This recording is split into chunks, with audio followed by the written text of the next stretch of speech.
बंदी छोड़ सतगुरु रामपाल जी परमेश्वर जी की जय हो। परमपिता परमात्मा सारी सृष्टि के रचनहार, कुल मालिक, असंख्य ब्रह्मांडों के स्वामी, जगत गुरु, तीनों लोकों में प्रवेश करके सबका भरण पोषण करने वाले राजाधिराज, आत्माधार, नाथों के नाथ, देवों के देव, महादेव, सर्वेश्वर, महेश्वर, मृत्युंजय, अजरो अमर, आदि अनादि सनातनी प्रभु, जगत पिता जगदीश्वर, श्री श्री 1008 की उपाधि के वास्तविक अधिकारी, अकाल मूरत सौद स्वरूपी राम वासुदेव, सर्वगतम ब्रह्म, परम पूज्य, प्रथम पूज्य, परम संत, परम पुरुष, परम धनी, परम दयालु, सत्य कबीर, हक्का कबीर, अल्लाहु कबीर, अल्लाहु अकबर, बाखबर, अल्लाह ताला, जगत के तारणहार, जगत के मुक्तिदाता, जगत के जगन्नाथ, हारे के सहारे, हिंदुओं के राम, मुसलमानों के अल्लाह, सिखों के वाहिगुरु, ईसाइयों के मसीह, दया के सागर दयानिधि, करुणा के सागर करुणानिधि, स्वयंभू परिभू, संकट मोचन, कष्ट हरण, मंगल करण, दुख भंजन, अविगत कबीर, निर्विकार निर्विषम परमात्मा, अलय अलेख सतगुरु, आदि अनादि सतगुरु, असली मर्यादा पुरुषोत्तम, असली राम, असली कृष्ण, असली घनश्याम, असली मुरारी, राजाओं के राजा, महाराजाओं के महाराजा, शहनशाहों के शहनशाह, सम्राटों के सम्राट, भगवानों के भगवान, अल्लाहों के अल्लाह, प्रभुओं के प्रभु, मसीहाओं के मसीह, सच्चे वाहिगुरु, बाबाओं के बाबा, पीरों के पीर, सेठों के सेठ, जगत सेठ, सावड़सा सेठ, सर्वगुण संपन्न, अनंत कोटि कलाओं के स्वामी, अनंत कोटि ब्रह्मांडों के नायक, योगियों में महायोगी, ध्यानियों में महाध्यानी, सिद्धों में परम सिद्ध, ज्ञानियों में तत्व ज्ञानी, ब्रह्म ज्ञानी, महाज्ञानी, परम ज्ञानी, सर्वश्रेष्ठ ज्ञानी, विज्ञानी, युवा कबीर, समरथ कबीर, असमवात, अमित ओजा, सच्चे रहनुमा, करीम अल्लाह, सुभान अल्लाह, दुनिया के अंतिम पैगंबर, 8 सितंबर 1951 से गांव धनाना, जिला सोनीपत, हरियाणा, भारतवर्ष की पावन भूमि पे प्रकट रियल कल की भगवान, श्री नारायण साकार हरि, श्री बाबा साहेब, नूर अनंत परमात्मा, संत शिरोमणि सतगुरु रामपाल जी परमेश्वर जी के चरण कमल में साध संगति से जुड़े हुए देश विदेश से आप और हम सभी सत्सेवक भाई बहनों का अनंत कोटि दंडवत प्रणाम। सत्साई भाई और बहनों, दया परम पिता परमेश्वर जी की, सारी सृष्टि के सृजनहार सतगुरु रामपाल जी भगवान की, जिनके शुभ आशीर्वाद से, विशेष आशीर्वाद से, उन्हीं के कर कमल से लिखित पवित्र पुस्तक जीने की राह के ऊपर वीडियो बनाने की श्रृंखला जारी है। इसी श्रृंखला में आज हमारा ये 22वें नंबर का वीडियो है। प्रत्येक वीडियो में गुरुदेव भगवान के आशीर्वाद से भक्ति मार्ग से संबंधित हमें बहुत सारी नई नई बातें पता चल रही हैं, जो बातें हमारे आत्मविश्वास को, हमारी दृढ़ता को और अधिक भक्ति मार्ग पर प्रगाढ़ कर रही हैं। तो भाई और बहनों, पिछले वीडियो में गुरुदेव भगवान ने हमें अपने कर कमल से इस पुस्तक में लिखकर बताया कि एक योग्य भगत का, सुयोग्य भगत का, नेक भगत का कैसा स्वभाव होना चाहिए, क्या उसके अंदर गुण होने चाहिए, क्या क्या लक्षण होने चाहिए, कितना मृत्युभाषी होना चाहिए, कैसे जीवित ही मर जाना चाहिए यदि मोक्ष प्राप्त करना चाहता है। तो हमें बहुत कुछ समझने और सीखने को मिला है। आज के वीडियो में गुरुदेव भगवान हमें समझा रहे हैं कि एक नेक भगत का व्यवहार कैसा होना चाहिए, ताकि उसके व्यवहार से प्रभावित होकर दुनिया उसके गुरुदेव से जुड़े, अपनी आत्मा का कल्याण करवाए और भगत भी एक अच्छे भगत की भूमिका करके अपने गुरुदेव के चरणों में अपनी जगह बनाए। तो चलिए आज के वीडियो में हम देखते हैं पूज्य गुरुदेव जी के कर कमल से लिखित पवित्र पुस्तक जीने की राह, वीडियो नंबर 22, पेज नंबर 167।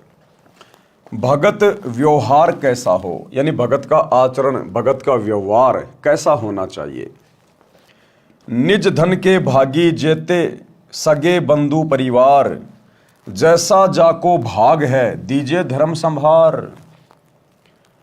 आप भगत हैं, परिवार के मुखिया हैं, आपके जितने भी बेटा बेटी हैं, और कानूनी तौर पर जिस जिसके हिस्से में जितनी संपत्ति आती है, यदि आपके बेटे संपत्ति का बंटवारा चाहते हैं तो आपने उन सबको बराबर का हक देना चाहिए। यदि आपकी बेटियां भी संपत्ति में हक चाहती हैं तो कानूनन आपने उनको भी उनका हक देना चाहिए। यदि आपकी बहन भी आपकी प्रॉपर्टी में, अपने पिता की प्रॉपर्टी में अपना हिस्सा चाहती है तो कानूनन आप उसको भी दीजिएगा।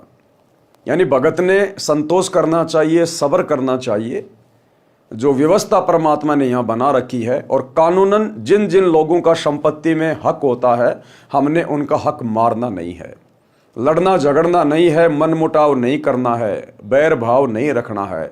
अगर बेटी हक लेना चाहती है, प्यार प्रेम से दीजिए।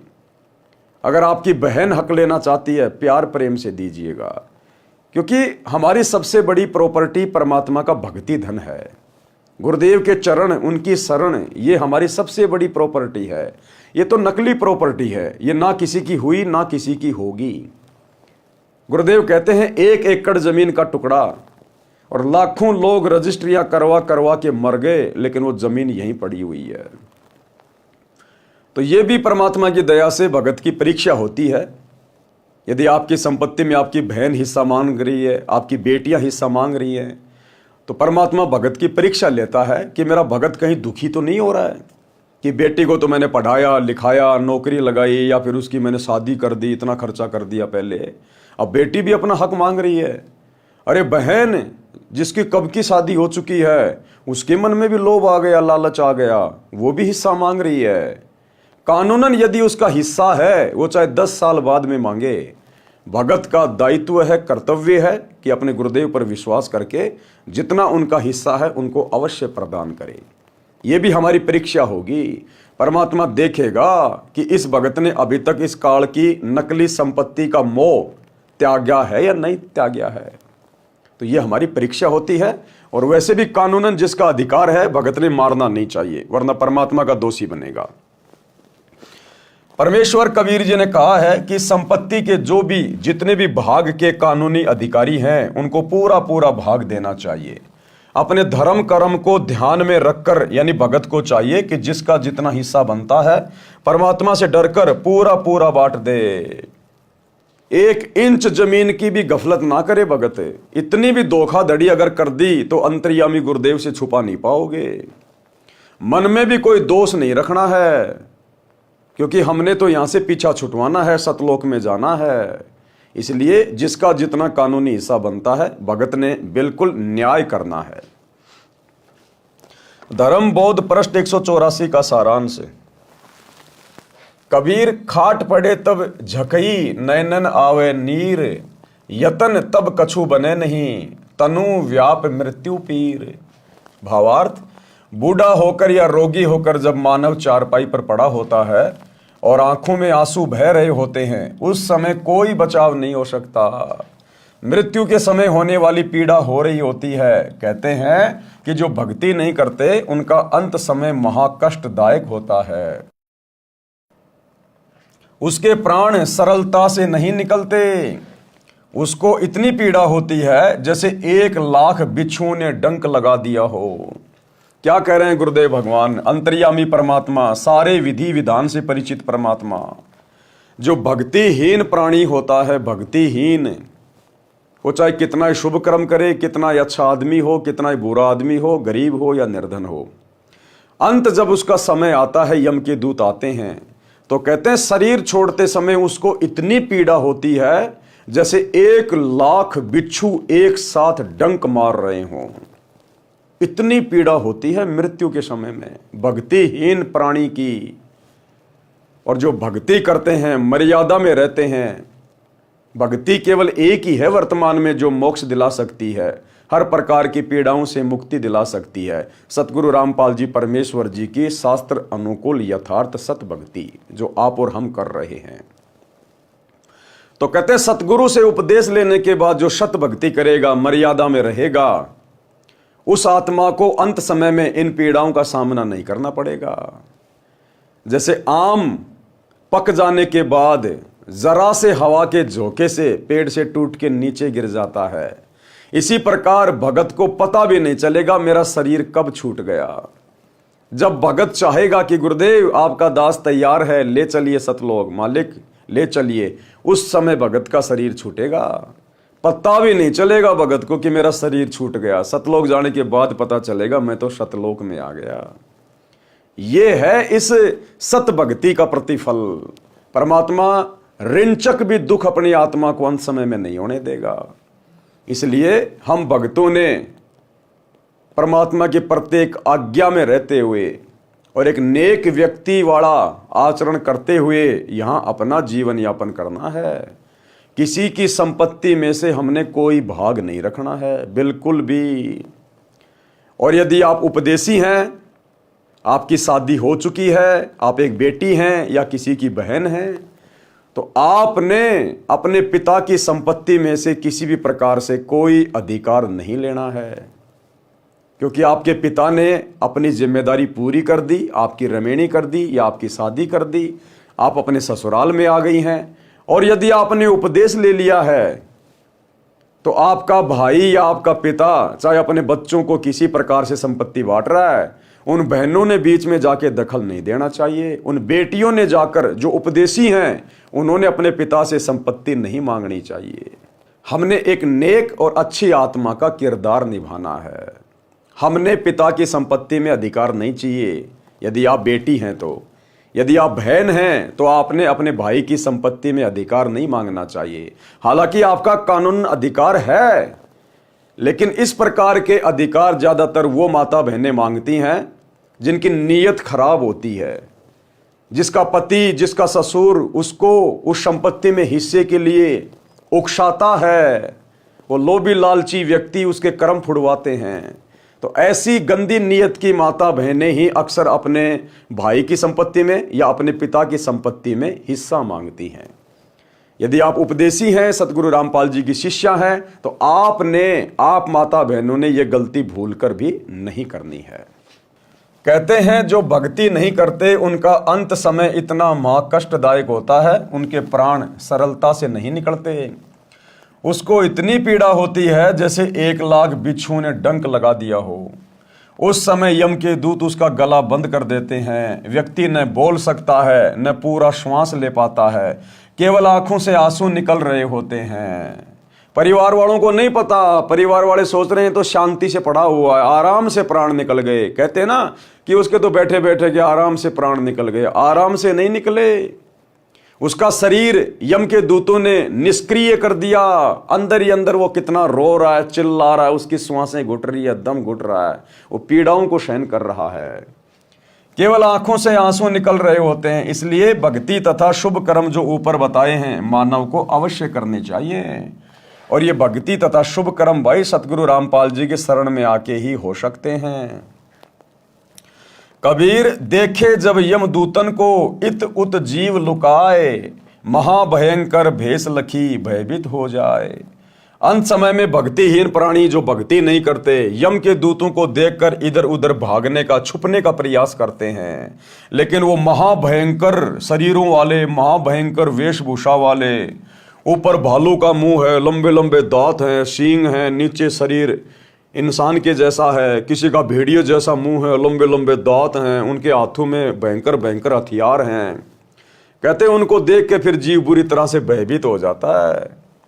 यम के दूतों का भयंकर रूप होता है। मृत्यु के समय यमदूत उसी धर्म व भक्तिहीन व्यक्ति को ही दिखाई देते हैं। उसको देखकर भय के मारे वह प्राणी शरीर में ही इधर उधर छुपने की कोशिश करता है। कबीर भक्ति दान किया नहीं, अब रह कास की ओट, और मार पीट प्राण निकाल ही जम तोड़ेंगे होठ। कि समय रहते तो सतगुरु की भक्ति नहीं करी, गुरुदेव भगवान से दीक्षा नहीं ली, और अंत समय में जब यम के दूत तेरे मुख दर मारेंगे, तेरे होठ फोड़ेंगे, तुझे भयंकर पीड़ा देकर, तेरा श्वास रोककर तेरे प्राण निकालेंगे, अब उस समय क्या करेगा फिर तू। भावार्थ, ना गुरु किया, ना भक्ति और न दान धर्म किया, अब किसकी ओट में बचेगा। यम के दूत मारपीट करके प्राण निकालेंगे और बिना बेचारे चोट मारेंगे, जहां मन में आएगा वहीं मारेंगे। यानी बेरहम होकर पीट पीट कर तेरे होठ फोड़ेंगे। होठ फोड़ना, बेरहमी से पीटना, अर्थात निर्दयता से मारेंगे। उनको कोई दया धर्म की नाम की चीज नहीं है। उनकी ड्यूटी ये है कि जिसने सतगुरु की भक्ति नहीं की, मनुष्य जन्म प्राप्त करके, स्त्री या पुरुष का शरीर प्राप्त करके, जिसने सच्चे सतगुरु की सत भक्ति नहीं की, शास्त्र अनुकूल साधना नहीं की, शुभ धर्म कर्म नहीं किए, उसको इसी प्रकार से मारते पीटते, उसके होठ फोड़ते लाओ। उसके धर्म बोध पृष्ठ 185 186 पर सामान्य ज्ञान है। धर्म बोध पृष्ठ 187 का सारांश। कबीर मान अपमान सम कर जाने, चाहे हमारी कोई इज्जत करे चाहे हमारी कोई बेइज्जती करे, यदि कोई नेक भगत होगा तो इज्जत प्राप्त करके उसके अंदर मान बढ़ाई नहीं आएगी, उसका सीना चौड़ा नहीं होगा, गर्व नहीं होगा। और यदि कोई अपमान करेगा तो उसको कोई दुख नहीं होगा किसी प्रकार का, क्योंकि उसको ज्ञान है कि भक्ति मार्ग में यदि तू किसी के सम्मान करने से खुश हो गया तो भी तेरे लिए नुकसानदायक है, और यदि तू अपनी बेइज्जती समझ के दुखी हो रहा है तो भी तुझे ज्ञान नहीं है, तो भी तू परमात्मा की नजरों में अभी कच्चा भगत है। तो कहते हैं कबीर मान अपमान सम कर जाने, और तजे जगत की आश, चार रहित संशय रहित हर्ष शोक नहीं ताश। भावार्थ, भगत को चाहे कोई अपमानित करे उस ओर ध्यान ना दे, उसकी बुद्धि पर रहम करे, और जो सम्मान करता है उस पर भी ध्यान ना दे, यानी किसी के सम्मानवश होकर अपना धर्म खराब ना करे, हानि लाभ को परमात्मा की देन मानकर संतोष करे। कबीर मार्ग चले अधोगति, चार हाथ माई देख, पर तिरिया पर धन ना चाहे, समझ धर्म के लेख। कि जो नेक भगत होगा, सच्चा भगत होगा, सतगुरु का भगत होगा, वो यदि रास्ते रास्ते जा रहा है तो उसकी नजर केवल कितनी होगी? चार हाथ तक की उसकी नजर होगी, यानी 6-7 फुट ही देखेगा वो सामने। 6-7 फुट देखकर चलने का मतलब है सामने से कोई माता बहन आ रही है तो उसकी तरफ नहीं देखेगा, उसके चेहरे की तरफ नहीं देखेगा, वो अपनी नजरें सीधी करके चलेगा, अपने रास्ते चलेगा नीची गर्दन करके। सामने वाली को महसूस भी नहीं होने देगा कि इसके मन में कोई दोष है क्या। इस प्रकार से भगत ने अपनी रहनी करनी को ठीक करके चलना होता है। भगत मार्ग पर चलते समय नीचे देखकर चले, यानी अपनी आंखों को, अपनी नजरों को, अपनी दृष्टि को बकवादों से दूर रखे। एक सभ्य इंसान की तरह, एक सभ्य नागरिक की तरह उसने व्यवहार करना चाहिए। भगत मार्ग पर चलते समय नीचे देखकर चले। भगत की दृष्टि चलते समय 4 हाथ यानी 6 फुट दूर सामने रहनी चाहिए। धर्म कर्म के ज्ञान का विचार करके पर स्त्री तथा पर धन को देखकर दोष दृष्टि ना डाले। हम जा रहे हैं रास्ते रास्ते, किसी की बढ़िया कोठी आ गई, हमने बार बार नहीं देखना उसको। बार बार देखेंगे तो काल प्रेरणा से मन में विचार उठेंगे, यार मेरे पास भी होनी चाहिए थी ऐसी कोठी, ऐसी कोठी बनाएंगे तो कितना पैसा लगेगा। तो काल फिर वो विचार ऑटोमेटिक शरीर में पैदा कर देगा। कोई बहन बेटी आ रही है, कैसी भी है, हमने उसकी तरफ ध्यान नहीं देना। अपना ध्यान परमात्मा के सुमरण में होना चाहिए, गुरुदेव के चिंतन मनन में होना चाहिए, भक्ति भाव में होना चाहिए। और हमने दोष दृष्टि से किसी बहन की तरफ नहीं देखना है, सामने वाले की चेहरे की तरफ नहीं देखना हमने, क्योंकि ये काल का षड्यंत्र है। हम देखेंगे तो मन में कहीं ना कहीं थोड़ा बहुत दोष ये जरूर पैदा करेगा। तो इसलिए गुरुदेव कहते हैं नीची गर्दन करके चलो। अब ये हर जगह बात फिट नहीं होती है। बहुत सारे भगत भाई बहन अपनी गाड़ी चलाते हैं, ड्राइविंग करते हैं, बाइक चला रहे हैं, कार चला रहे हैं, तो उनके लिए नहीं कहा परमात्मा ने कि 6 फुट ही देख के चलो। नहीं, वो 6 फुट देखेगा तो एक्सीडेंट हो जाएगा। परमात्मा ने कहा कि बकवाद की दृष्टि से नहीं देखना, भगत ने मन में दोष की दृष्टि से नहीं देखना। बाकी आप गाड़ी चला रहे हो, आपको तो 100 मीटर आगे देखना पड़ेगा, तो उसके लिए नहीं कहा गुरुदेव ने। यानी जब भी आप किसी माँ बहन की तरफ देखो, किसी पराये की संपत्ति की तरफ देखो, धन की तरफ देखो, तो आपके मन में बकवाद नहीं आनी चाहिए, आपकी नजरें बिल्कुल नीची होनी चाहिए। हम आराम से चल रहे हैं, हमने 100 मीटर देखने की जरूरत नहीं है। आराम से चलने वाला व्यक्ति आराम से 5, 6, 7, 8 फुट की दूरी तक देख के अपना काम आराम से चला सकता है। जो गाड़ी चला रहा है उसको तो भैया लंबा देखना पड़ेगा। तो इसलिए गुरुदेव के कहने का मतलब है हमने कुदृष्टि से, गंदी नजर से किसी के तरफ ध्यान नहीं देना है। कबीर पात्र कुपात्र विचार कर भिक्षा दान जो लेत, नीच अकर्मी सोम का दान महादुख देत। भावार्थ, संत यानी गुरु को अपने शिष्य के अतिरिक्त दान भिक्षा नहीं लेनी चाहिए। कुकर्मी तथा अधर्मी का धन बहुत दुखी करता है। पता नहीं उसने किस प्रकार से धन कमाया है, कितने पाप किए हैं। कोई कसाई है, कोई शराबी है, कोई मांसाहारी है, इसलिए कहते हैं कि संत ने भी केवल उन्हीं से दान धर्म लेना चाहिए जो उसके उपदेशी हैं। तो सोचिए भाई और बहनों, हम भगतों के लिए कितने जबरदस्त नियम होंगे। हमने तो भूल कर भी किसी का दान नहीं लेना चाहिए, भूल कर भी हमने किसी से पैसे नहीं लेने चाहिए। उधार लेने से भी भगत को बचना चाहिए सतगुरु की शरण में आने के बाद। ना जाने वो व्यक्ति क्या क्या कर्म करके धन कमाता है, उसके ऊपर तो 3 लोक का पाप है भार। पृष्ठ 188 पर सामान्य ज्ञान है। धर्म बोध पृष्ठ 189 पर। कबीर इंद्री तत्व प्रकृति से आत्म जान पार, जाप एक पल नहीं छूटे टूट न पावे तार। आत्मा को 5 तत्व से भिन्न जानो, शरीर आत्मा नहीं है, निरंतर सतनाम का जाप करें कि मैंने शरीर छोड़ के जाना है। ये शरीर मुझे केवल यहाँ भक्ति करने के लिए मिला है। मैंने अपने आत्मा को शरीर के माध्यम से भक्ति करके शक्ति युक्त करना है, मैंने इसको तैयार करना है। तो ज्यादा से ज्यादा ध्यान और समय परमात्मा की भक्ति में। कबीर जप तप करके थक गए, हरि यस गावे संत, जय निज धर्म पुराण पढ़े ऐसो धर्म सिद्धांत। यदि भगत जाप करते करते थक जाए तो परमात्मा की महिमा की वाणी पढ़े, यदि याद है तो गाए या अपने धर्म की पुस्तकों को पढ़े। यह धार्मिक सिद्धांत है। धर्म बोध पृष्ठ 190 का सारांश। कबीर ज्ञानी रोगी अर्थार्थी जिज्ञासु ये 4, सो सब ही हरि ध्यावते ज्ञानी उतरे पार। परमात्मा की भक्ति 4 प्रकार के व्यक्ति करते हैं।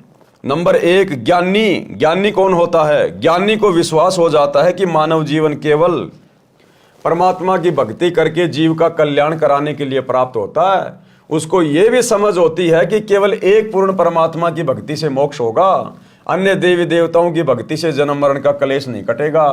पूर्ण सतगुरु से दीक्षा लेकर बात बनेगी, इसलिए ज्ञानी भगत पार होते हैं। नंबर 2 अर्थार्थी भगत कौन होता है? जो धन लाभ के लिए ही भक्ति करते हैं, केवल माया प्राप्त करने के लिए, धन प्राप्त करने के लिए जो सतगुरु से उपदेश लेते हैं, उनका लक्ष्य मोक्ष प्राप्त करना नहीं होता। ज्यादा ध्यान होता है कि भक्ति करके मुझे धन ज्यादा प्राप्त हो। नंबर 3 आरत यानी संकटग्रस्त, केवल अपने संकट का नाश करने के लिए भक्ति करते हैं। जैसा कि वर्तमान में गुरुदेव की गैर हाजिरी में 2014 बरवाला कांड के बाद जितने भी भगत जुड़ रहे हैं, उनमें 90% वो हैं जो मां दुखी हैं। कोई भूत प्रेत की बाधा से दुखी है, कोई नौकरी से दुखी है, कोई अपनी शादी से दुखी है, कोई अन्य किसी दुविधा में पड़ा हुआ है। वो केवल अपना संकट निवारण ही चाहता है, उसको मोक्ष वाक्ष से लेना देना नहीं है कि मेरा ये रोग दूर हो जाए, मेरी ये प्रेत बाधा दूर हो जाए, मेरे घर में झगड़ा दूर हो जाए, मेरी नौकरी लग जाए, मेरे घर में धन आ जाए। केवल अपनी बाधाओं के निवारण के लिए, संकट निवारण के लिए जो नाम दीक्षा लेता है उसको कहते हैं आरत। और चौथा नंबर है जिज्ञासु परमात्मा का ज्ञान अधूरा समझते हैं, यानी वो जल्दबाजी में रहता है, उसको मोक्ष मतलब नहीं होता। वो इधर उधर से ज्ञान को इकट्ठा करके फिर खुद ही वक्ता बन के आगे ज्ञान फैलाने लग जाता है मान बढ़ाई के लिए। उसको कहते हैं जिज्ञासु परमात्मा का ज्ञान अधूरा समझते हैं और वक्ता बनकर महिमा की भूख में जीवन नाश कर जाते हैं। यही प्रमाण गीता अध्याय 7 श्लोक 16-17 में भी है। धर्म बोध पृष्ठ 191 का सारांश। कबीर क्षमा समान ना तप, सुख नहीं संतोष समान, तृष्णा समान नहीं व्याधि, धर्म ने दया समान। परमेश्वर कबीर जी ने कहा है कि क्षमा करना बहुत बड़ा तप है, यानी हर आदमी हर किसी को माफ नहीं कर सकता, क्षमा नहीं कर सकता। उसके अंदर वो बदले की ज्वाला भड़कती रहती है। तो गुरुदेव कहते हैं यदि आपने भगत बन के भक्ति करनी है और आपके साथ चाहे कोई कितनी ठगी करे, कितना ही बुरा व्यवहार करे, आपने अपने मन में उसके प्रति दोष नहीं रखना है, उसको शत्रु भाव से नहीं देखना है। उसकी छोटी बुद्धि को देखते हुए कि बालक बुद्धि का आदमी है, इसको ज्ञान नहीं है, हमने उसको माफ कर देना है। हमने याद भी नहीं रखना उस लड़ाई झगड़े को, उसकी उल्टी सीधी बातों को, उसके कुवचनों को हमने भूल जाना है। एक शत्रु एक मित्र है, भूल पड़ी रे प्राण, यम की नगरी जाएगा शब्द हमारा मान। हमने किसी को अपना शत्रु नहीं मानना, यहाँ पर कोशिश करनी है परमात्मा से प्रार्थना करके, ज्ञान को आधार बना के। तो गुरुदेव कहते हैं क्षमा करना सबसे बड़ा तप है। जिसको क्षमा करना आ गया, समझो उसको भक्ति मार्ग पर चलना आ गया, क्योंकि क्षमा हर कोई नहीं कर सकता। क्षमा करने के लिए बहुत बड़ा दिल चाहिए, क्षमा करने के लिए बहुत ज्ञान चाहिए, धैर्य चाहिए, गुरु का आशीर्वाद चाहिए। तो क्षमा बहुत बड़ा तप बताया गुरुदेव ने। परमेश्वर कबीर जी ने कहा कि क्षमा करना बहुत बड़ा तप है, इसके समान तप नहीं है। संतोष के तुल्य कोई सुख नहीं है। घर में किसी चीज का अभाव है तो दुनिया की देखा देखी हमने जड़ना नहीं है, हमने संतोष धारण करना है कि मेरे भाग्य में जितना था मेरे गुरुजी ने मुझे उतना ही दिया है, क्योंकि मेरे लिए इतना ही सफिशिएंट है, यही मेरे लिए हित में है। और यदि कभी आवश्यकता पड़ी तो मेरा गुरु मेरे से दूर थोड़े ना है। तो हमने हर स्थिति में संतोष रखना है कि जो मेरे भाग्य में होगा उसको कोई छीन नहीं सकता, और आवश्यकता से अधिक यदि देना होगा तो मेरे गुरु की मौज है। अगर मेरे हित में होगा तो अवश्य देगा, अन्यथा हमने जल्दबाजी नहीं करनी, बिल्कुल संयमित रहना है संतोष में। संतोष के तुल्य कोई सुख नहीं है। किसी वस्तु की प्राप्ति की इच्छा के समान कोई आपदा नहीं है। एक दूसरे की देखा देखी, मैं वो भी ले आऊं, मैं वो भी ले आऊं, लोगों की देखा देखी कंपटीशन में, तो कहते हैं उस इच्छा के बराबर कोई रोग नहीं है। वो इच्छा तुम्हें दिन रात घुन की तरह खाती रहेगी, काटती रहेगी। सुमरण करोगे तब भी वही बातें दिमाग में आएंगी, सत्संग सुनोगे तो भी वही बातें दिमाग में आएंगी। तो परमात्मा कहते हैं अपनी इच्छाओं के ऊपर भगत ने कंट्रोल रखना चाहिए, क्योंकि हमने भक्ति करनी है। और भक्ति करने के लिए हमने बड़े बड़े मकान की जरूरत नहीं, बड़ी बड़ी गाड़ियों की जरूरत नहीं है, संपत्ति की जरूरत नहीं है। मुंह में जुबान की जरूरत थी, वो परमात्मा ने दे दी। स्वस्थ शरीर की जरूरत है, वो परमात्मा ने दे दिया। तो हमें तो वो संपत्ति मिलने जा रही है जिसकी हम कभी कल्पना भी नहीं कर सकते थे। इसलिए हमने यहाँ काल की नश्वर चीज़ों की हमने मन में इच्छा नहीं रखनी है। हमारे भाग्य में होगा तो गुरुदेव अवश्य देगा, भाग्य में नहीं है और यदि हमें आवश्यकता है तो भी हमारे गुरुदेव समर्थ हैं, अवश्य वो वस्तु हमें उपलब्ध करवाएंगे। इसलिए हर स्थिति में हमने संयमित होकर अपनी इच्छाओं पर कंट्रोल करके भक्ति मार्ग पर आगे बढ़ना चाहिए। किसी वस्तु की प्राप्ति की इच्छा के समान कोई आपदा नहीं है और दया के समान धर्म नहीं है। दया समान धर्म नहीं है। जानवरों पर, पशुओं पर, पक्षियों पर, छोटे बच्चों पर गुरुदेव कहते हैं आपने दया भाव रखना चाहिए।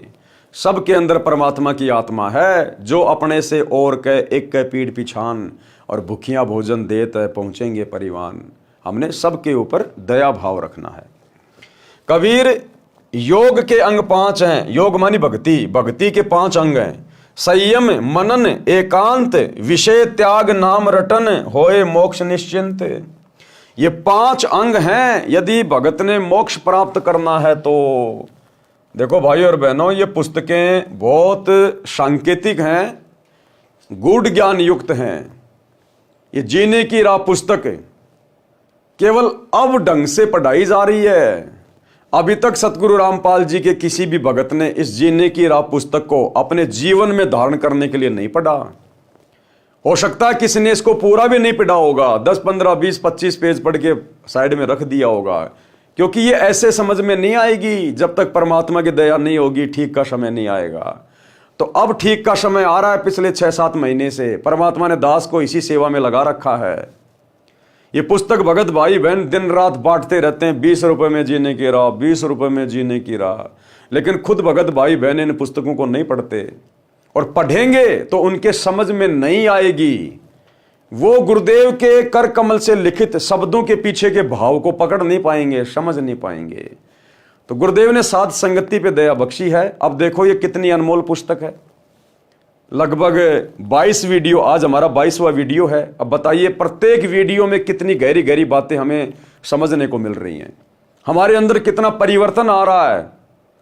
हम सोच रहे हैं कि हमने तो कुछ पता ही नहीं था, हम भक्ति जरूर कर रहे थे, भगत जरूर बने हुए थे, लेकिन भक्ति मार्ग में हमने किस प्रकार से रहना चाहिए, हमारा आचार विचार व्यवहार क्या होना चाहिए, वो अब पता चलता जा रहा धीरे धीरे इन पुस्तकों के माध्यम से। इतना अनमोल खजाना गुरुदेव ने इनमें छुपा रखा है। तो कहने का मतलब है दुनिया को भी ज्ञान बांटो, दुनिया को भी पुस्तकें बांटो, लेकिन यदि हम अपने गुरुजी के ज्ञान पे पहले अमल करेंगे तो हमारे द्वारा बांटा गया ज्ञान, बताया गया ज्ञान भी अन्य व्यक्तियों पर असर करेगा। तो अब वो ठीक का समय आया है, तो परमेश्वर धीरे धीरे इन पवित्र पुस्तकों के ऊपर वीडियो बनवा रहे हैं। तो गुरुदेव कहते हैं यदि आपने मोक्ष प्राप्त करना है इसी कलयुग की पिछली पीढ़ी में, तो आपने 5 चीजें बहुत ही ध्यान से अपने दिमाग में बैठा लेनी चाहिए। कौन कौन सी? भक्ति के 4 आवश्यक पहलू हैं। संयम, यानी प्रत्येक कार्य में संयम बरतना चाहिए। हर कार्य में भगत को संयम बरतना चाहिए। खाना खाने में संयम बरतना चाहिए। आवश्यकता से ज्यादा खाना खाएंगे, पेट भर भर के खाना खाएंगे, भूख नहीं है फिर भी खाना खाएंगे, टेस्ट के चक्कर में, मीठे के चक्कर में हमारा भजन नहीं बन पाएगा, शरीर टूटेगा, अंगड़ाई लेगा, नींद आएगी, श्वासें ढंग से ऊपर नीचे नहीं ले पाएंगे, तो सतनाम का जाप क्या खाक करेंगे। तो परमात्मा कहते हैं भगत ने भोजन करते समय, खाते पीते समय संयम रखना चाहिए। इतना ज्यादा भी मत खाओ कि भक्ति ना हो पाए, और इतना थोड़ा भी मत खाओ कि बार बार हमारे को भूख की याद आती रहे। फिर गुरुदेव कहते हैं धन के संग्रह करने में भी भगत को संयम बरतना चाहिए। परिवार की आवश्यकता से ज्यादा धन का संग्रह नहीं करना चाहिए।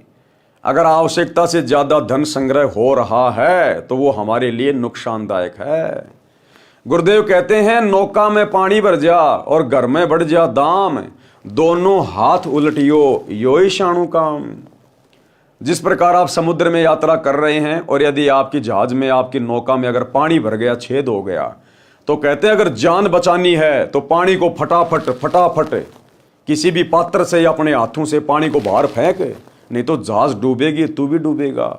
इसी प्रकार यदि भगत के घर में आवश्यकता से ज्यादा धन आ रहा है, पैसा आ रहा है, आपका काम धंधा बहुत अच्छा चल गया, बड़ी अच्छी बात है, उस धन को अपने घर में जमा मत कीजिए। वो धन बकवाद करवाएगा, नए नए वो प्लाट लेकर गिरवाएगा, बढ़िया कोठी बनवाएगा, आवश्यकता से फालतू की वस्तुएं संग्रहित करवाएगा, या किसी रिश्तेदार को दे दोगे उधारे, फिर वो देगा नहीं, 24 घंटे टेंशन रहेगी, देगा या नहीं देगा, देगा या नहीं देगा, भजन क्या खाक करोगे। तो परमात्मा कहते हैं धन को संग्रह करने में भी भगत ने संयम बरतना चाहिए। आगे क्या कह रहे हैं गुरुदेव? संयम यानी प्रत्येक कार्य में संयम बरतना चाहिए। धन संग्रह करने में, बोलने में संयम बरतना चाहिए। परमात्मा कहते हैं तीर कमान से और बात जुबान से एक बार निकल गई वापस नहीं आएगी। और भक्तों के शब्दों का भक्ति मार्ग में बहुत ज्यादा महत्व होता है, क्योंकि ये सतभक्ति करने से, सतभक्ति मंत्रों का जाप करने से धीरे धीरे हमारे अंदर जुबान सिद्धि आनी शुरू हो जाती है। हम यदि कुछ बातें बोल देंगे, किसी को आशीर्वाद दे देंगे, किसी को कोई गाली गलौज कर देंगे, या किसी का कोई मतलब बुरा बोल देंगे, बद्दुआ दे देंगे, तो उसके ऊपर हमारे शब्दों का असर हो जाएगा। और यदि उसका कुछ भला हो गया या बुरा हो गया तो हमारी भक्ति नष्ट होगी। तो गुरुदेव कहते हैं भगत ने बोलने में भी संयम रखना चाहिए। संयम, आवश्यकता से ज्यादा नहीं बोलना और कम शब्दों का प्रयोग करना चाहिए बोलते समय, नहीं तो अपना सुमरण करता रहे। तो बोलने में भी संयम, खाने पीने में संयम, विषय भोगों में संयम रखें, यानी भगत को कम बोलना चाहिए। विषय भोगों में भी भगत ने संयम रखना चाहिए। यदि आप शादीशुदा हैं तो केवल अपनी स्त्री तक ही सीमित रहिए, और स्त्री तक भी आपने बहुत ज्यादा सीमित हो जाना है, क्योंकि अब आपको पता चलेगा कि एक तरफ तो हम श्री ब्रह्मा जी का जाप कर रहे हैं उसका ऋण उतारने के लिए, और दूसरी तरफ यदि हम आवश्यकता से ज्यादा विषय भोग में लगे रहेंगे तो ब्रह्मा जी का हमारे ऊपर ऋण चढ़ता रहेगा। इसलिए परमात्मा कहते हैं विषय भोग में भी संयम। और यदि आपको भक्ति मार्ग अच्छे से समझ में आ गया है कि भैया विषय भोग से पूरी तरह दूरी बनाए बिना हम एक सच्चे भगत नहीं बन सकते, गुरुजी हमारे हृदय में नहीं बैठ सकते, मेरा मोक्ष नहीं हो सकता, मैं एक सच्चा भगत नहीं कहला सकता, क्योंकि परमात्मा कहते हैं भग भोग्या भग उपचय, भग से बचा न कोई, और जय कोई भग से बचे भगत कहावे सोई। जो स्त्री मिलन से या पुरुष मिलन से दूर हटेगा वही असल में भगत कहलाएगा। भक्ति तो उसके बाद शुरू होगी। तो गुरुदेव कह रहे हैं आपने हर प्रकार से ज्ञान को आधार बनाकर और विषय भोग में भी संयम बरतना चाहिए। यानी भगत को कम बोलना चाहिए, विषय विकारों का त्याग करना चाहिए। देखो परमात्मा ने बोलने में केवल संयम बताया, ये नहीं कहा कि आपने बोलना त्याग देना, नहीं, बोलने में संयम बरतना चाहिए। धन के अर्जित करने में संयम रखना चाहिए। गुरुजी ने ये नहीं कहा कि धन कमाना त्याग देना चाहिए, नहीं, संयम रखना चाहिए। भोजन के खाने में संयम बरतना चाहिए, ये नहीं कहा गुरुजी ने कि भोजन को त्याग देना चाहिए। लेकिन जब बात आई विषय विकारों की तो गुरुदेव ये नहीं करे कि संयम रखना चाहिए। गुरुदेव कहते हैं उनको तो त्याग देना चाहिए, क्योंकि कामी क्रोधी लालची इनसे भक्ति ना होए, और भक्ति करे कोई शूरमा जात वर्ण कुल खोए। तो ऊपर जो परमात्मा ने कहा कि विषय भोग में संयम, ये शब्द उन आत्माओं के लिए है जो अभी साथ संगति से नहीं जुड़े हैं, जिनको अभी वास्तव में गुरुदेव की पहचान नहीं हो पाई है, जो इस ज्ञान को अभी हल्के में ले रहे हैं, जिनके संस्कार कमजोर हैं, उनके लिए परमात्मा ने ऊपर वाली लाइन में संयम बरतने के लिए कहा है। और जो साध संगति से जुड़ गए, जिनको पता चल गया कि हमने तो मोक्ष करवाना है, असंख्य जन्म हो गए कुतिया और कुतिया का गेम खेलते हुए, अब की बार तो हमने पूरी तरह से मोक्ष प्राप्त करना है, तो उनके लिए फिर गुरुदेव कह रहे हैं कि विषय विकारों का त्याग कर देना चाहिए। त्याग बिल्कुल जड़ से समाप्त कर दो, चाहे कितना ही सताएं। अगर ज्यादा विषय विकार हमें सताएं तो गुरुदेव ने पिछले वीडियो में उसका तरीका बताया कि या तो अपने गुरु जी का सुमरण शुरू कर दो या सत्संग सुनना शुरू कर दो। परमात्मा का भजन तथा परमात्मा की वाणी प्रवचनों का मनन करना अनिवार्य है। यानी खाली सत्संग सुनने मात्र से, शब्द सुनने मात्र से बात नहीं बनेगी। सत्संग सुनने के बाद फिर हमने 10-15 मिनट तक बैठ के हमने चिंतन करना चाहिए कि गुरुदेव ने सत्संग में क्या बताया, गुरुदेव ने ये बात क्यों बोली, इसके पीछे क्या संकेत है गुरुदेव का। हमने मनन करना चाहिए कि परमात्मा सतलोक से चलकर सतगुरु रूप में धरती पे आकर इतना संघर्ष क्यों कर रहे हैं, दिन रात हमारे लिए सत्संग क्यों कर रहे हैं। उनका तो कोई स्वार्थ भी नहीं है। मुझे मनुष्य जन्म क्यों मिला है, मेरे जीवन का लक्ष्य क्या है। तो गुरुदेव कह रहे हैं सत्संग सुनने के बाद भगत ने चिंतन मनन करना चाहिए, थोड़ा विचार करना चाहिए। खाली सत्संग सुनते सुनते रहने से बात समझ में नहीं आएगी। अगर चिंतन मनन करेंगे तो हम वो वस्तु प्राप्त कर लेंगे जो वस्तु हमें चाहिए। भक्ति में दृढ़ता, जैसे दही है, अगर दही में यदि हम मथेंगे नहीं, दही को यदि हम मथेंगे नहीं तो घी नहीं निकलेगा, घी नहीं निकल पाएगा। इसी प्रकार हमने सत्संगों को चिंतन मनन करके मथना है तो फिर उसमें सार वस्तु निकलेगी, हमारी रुचि भक्ति में बढ़ेगी। ऐसे साधना तथा मर्यादा पालन करने से मोक्ष निश्चित प्राप्त होता है। ये सतगुरु के वचन हैं, साध वचन पलटे नहीं चाहे पलट जाए ब्रह्मांड। जो फॉर्मूले हमें गुरुदेव भगवान बता रहे हैं, यदि हम उन फॉर्मूलों के अनुसार चलेंगे भक्ति मार्ग पर, हमें निश्चित सफलता प्राप्त होगी। ये सतगुरु का वचन है, साध वचन पलटे नहीं चाहे पलट जाए ब्रह्मांड। पूर्ण परमात्मा भगत की आयु भी बढ़ा देता है।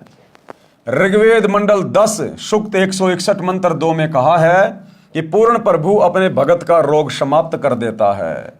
यदि रोगी की आयु शेष नहीं, वह मृत्यु देवता के पास जाने वाला हो, तो भी परमात्मा उसको स्वस्थ करके 100% यानी 100 वर्ष यानी 100 वर्ष तक जीवन दे देता है, उसकी आयु वृद्धि कर देता है। पढ़ें कबीर सागर के अध्याय गरुड़ बोध से प्रमाण। अब देखो कितनी बड़ी बात कह दी गुरुदेव ने, और इसका प्रमाण भी दे दिया गुरुदेव ने कि ऋग्वेद मंडल में कहां लिखा हुआ है कि पूर्ण परमात्मा भगत की आयु बढ़ा देता है। और गुरुदेव ने हजारों की संख्या में भगत भाई बहनों की आयु बढ़ाई हुई है। अब देखो भाई बहनों, यहां ना कोई हॉस्पिटल का जिक्र है, ना कोई डॉक्टर का जिक्र है, ना कोई दवाई का जिक्र है, ना कोई मशीनों का जिक्र है, ना कोई हॉस्पिटल का जिक्र है। साफ साफ लिखा है कि पूर्ण परमात्मा जब धरती पर सतगुरु रूप में आता है और जो उसकी शरण में आ जाता है, तो वो परमात्मा अपने साधक की, विधिवत साधक की, विधिवत साधक कौन होता है? जो प्रत्येक मर्यादा में रह के, गुरु की आज्ञा में रह के जो भक्ति करता है, उस विधिवत साधक की आयु भी बढ़ा देता है। अगर उसके भाग्य में मृत्यु है तो उसकी आयु भी बढ़ा देता है। अब ये आयु हॉस्पिटल नहीं बढ़ा सकती, दुनिया का कोई डॉक्टर नहीं बढ़ा सकता।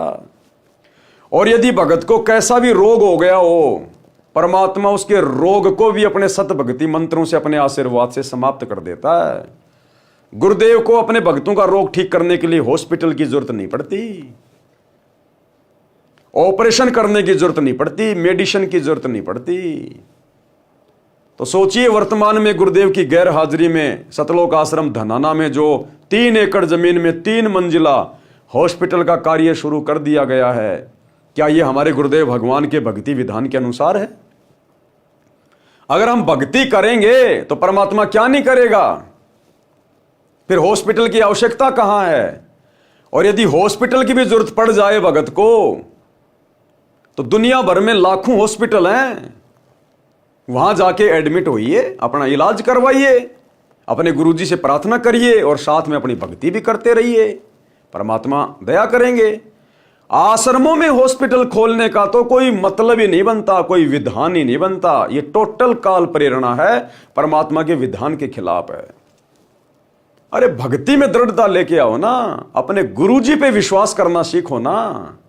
या तो परमात्मा रोग को निकट नहीं आने देगा, और आ गया तो आपको नुकसान नहीं देगा, फिर आपका चीरा फाड़ा नहीं होने देगा, परमात्मा ऑपरेशन नहीं होने देगा। कितने इंटरव्यू है ऐसे। एक छोटा सा इंटरव्यू जिसमें परमात्मा बता रहे हैं कि आने वाले समय में ये जितने भी मीडिया चैनल हैं, टीवी चैनल हैं, अगर ये परमात्मा के सत्संग नहीं चलाएंगे तो धक्के से चलेंगे, धक्के से। इनके ना चाहते हुए भी हमारे सत्संगी चलेंगे इन टीवी चैनलों पर, ये चाहे कितना ही जोर लगा लेना, क्योंकि ये टेक्नोलॉजी परमात्मा ने दी है, इंसान की बस की बात नहीं है। परमात्मा ने जिस कार्य के लिए टेक्नोलॉजी दी है वही कार्य होगा आने वाले समय में। ये लगाएंगे समाचार की सीडी और चलेगी सत्संगों की सीडी, ये कितना ही जोर लगा लेना, कितना ही।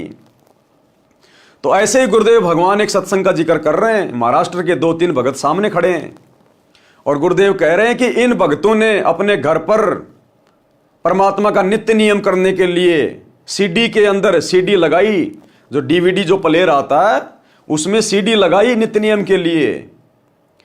तो सीडी प्लेयर चलाई नहीं, सीडी अंदर गई नहीं, मुंह खुला हुआ है, और टीवी में नित्य नियम चालू हो गया, गुरुदेव का सत्संग चालू हो गया। और उससे पहले उस भगत को बहुत बड़ी प्रॉब्लम, उसके पेट फूल गया, इतना इतना गैस बढ़ गई, अफारा आ गया उसके पेट पे। और भगत ने दृढ़ निश्चय कर लिया कि मैं डॉक्टर से इलाज नहीं करवाऊंगा, मुझे ठीक करेंगे तो मेरे गुरुजी करेंगे। और उसी समय उनके घर पर वो चमत्कार हो गया। डीवीडी चल नहीं रही और सामने गुरुजी का सत्संग चल रहा है, नित्य नियम चल रहा है। और उसके बाद में भगत का पेट का अफरा भी ठीक हो गया, उसकी गैस भी ठीक हो गई। उसने आश्रम में गुरुजी से प्रार्थना लगवाई, फोन किया आश्रम के नंबर पे, जिस समय गुरुजी सतलोक आश्रम बरवाड़ा में थे, और अपनी समस्या बताई और कहा कि गुरुजी से कहना कि मैं दवाई तो बिल्कुल भी नहीं लूंगा, हॉस्पिटल में तो बिल्कुल भी नहीं जाऊंगा, मेरे को मरना मंजूर। तो गुरुदेव के पास में प्रार्थना लगी तो गुरुदेव ने जवाब दिया कि ठीक है भाई, अगर भगत का इतना दृढ़ विश्वास है तो परमात्मा कौन सा दूर है। फिर उसके बाद तुरंत वो घटना घट गई, डीवीडी प्लेयर बंद है, उनके हाथ में सीडी है और टीवी पे गुरुजी का सत्संग चल रहा है। तो उस भगत के दृढ़ विश्वास को देखकर गुरुदेव ने उस घर में जाके प्रकट होना पड़ा, उस टीवी के माध्यम से। वो चमत्कार, उन्होंने उसके फोटो वाटो खींचे, आश्रम में भेजे, गुरुजी को दिखाए कि गुरुजी ऐसा चमत्कार हुआ। लेकिन वो भगत समझ नहीं पाए कि यह चमत्कार क्यों हुआ। अब समझ में आएगा वो चमत्कार क्यों हुआ। क्योंकि जो इतनी दृढ़ आत्मा होती है, जो इतना दृढ़ भगत होता है, उस भगत का पेट फूल गया, भयंकर मरने जैसी हालत, लेकिन भगत ने दृढ़ निश्चय कर लिया कि मैं दवाई नहीं खाऊंगा, ठीक करेंगे तो मेरे गुरुजी करेंगे, मर जाऊंगा कोई दिक्कत नहीं। और आश्रम में प्रार्थना लगा दी। उधर से गुरुजी का जवाब आया कि ठीक है भाई, जब भगत को इतना विश्वास है तो भगवान कोई मरने देता है क्या? भगवान कौन सा दूर है? ठीक है बेटा, परमात्मा दया करेंगे। उसके तुरंत बाद उन्होंने गुरुजी का सत्संग सुनने के लिए टीवी ऑन करना चाहा, डीवीडी प्लेयर में सीडी लगानी चाहिए, तो सीडी बंद है, डीवीडी उनके हाथ में, और टीवी में गुरुजी सत्संग करने आ गए। उन्होंने फोटो वाटो खींचे, वीडियोग्राफर बुलवाया, तो परमात्मा उस भगत की दृढ़ता को देखकर उसके रोग को ठीक करने के लिए, उसको विश्वास दिलाने के लिए परमात्मा उस टीवी में प्रकट हो गए। तो फिर गुरुदेव ने बताया कि आने वाले समय में परमात्मा इसी प्रकार से चमत्कार करेगा। ये टीवी चैनल वाले अगर हमारे सत्संग नहीं चलाएंगे तो धक्के से चलेंगे, जबरदस्ती चलेंगे, ये रोक नहीं पाएंगे, मजबूरन फिर इनको चलाने पड़ेंगे। तो एक छोटा सा सत्संग जो हमारे विश्वास को बढ़ाएगा, सुनिए। डीवीडी प्लेयर ये उसकी तरह लैपटॉप की तरह होता है, आजकल ये नया चल पड़ा ये, और इसमें सीडी नहीं थी, सीडी निकाल रखी थी। सुबह का नित्यनेम ये इन्होंने निकाल रखी थी, चलानी थी। जैसे सुबह का नित्यनेम करके वो निकाल दी जाती है, फिर रमैणी की लगाते हैं, फिर श्यामना आरती की लगाते हैं। आरती की रख रखी थी, तो सुबह लाइट आई नहीं, आरती वाली निकाल दी, नित्यनेम लगाना था, लाइट नहीं थी इनके पास, जैसा इन्होंने मुझे बताया। और काम लग गया अपने अपने पे, लाइट आनी नहीं, फिर देखो कब क्या होगा। इतने में अपने आप लाइट से इसका कनेक्शन भी काट रखा था, इसका इस सीडी प्लेयर का लाइट में नहीं लगा रखा था कि लाइट है ही नहीं, जो फायदा क्या। थोड़ी सी देर में अपने आप नित्यनेम शुरू हो गया। बोलो बाप बताएंगे कैसे हुआ। मैं पे लेके हुआ था और थोड़ी देर के बाद में सब पे, तो 3 दिन से मेरा बहुत एकदम तकलीफ देने को चल रहा था। ये कह रहा है कि मेरे पेट में तकलीफ थी कई दिन से। 3 दिन से और अफारा आया हुआ था, पेट में फूला हुआ था, पेट तंग हो रहा था यो घना। बहुत तंग, और ऐसा थोड़ा भी चला है ना तो भी ऐसा हिला भी तो भी बहुत दुखता था। तो मैं ऐसे ही, एक औरत ने बताया कि भाई आपके पास में पैसा ना हो तो हम आपको पैसा देंगे, आप दवा खाने जाओ। तो हमने बताया कि भाई हम 3 दिन तक तो नहीं जाने वाले, क्योंकि हमारे को ये गुरुजी की वजह से नहीं जाते आता है दवाखाने में, हम आप ऑटोमेटिक खुद ही अच्छे हो जाएगा।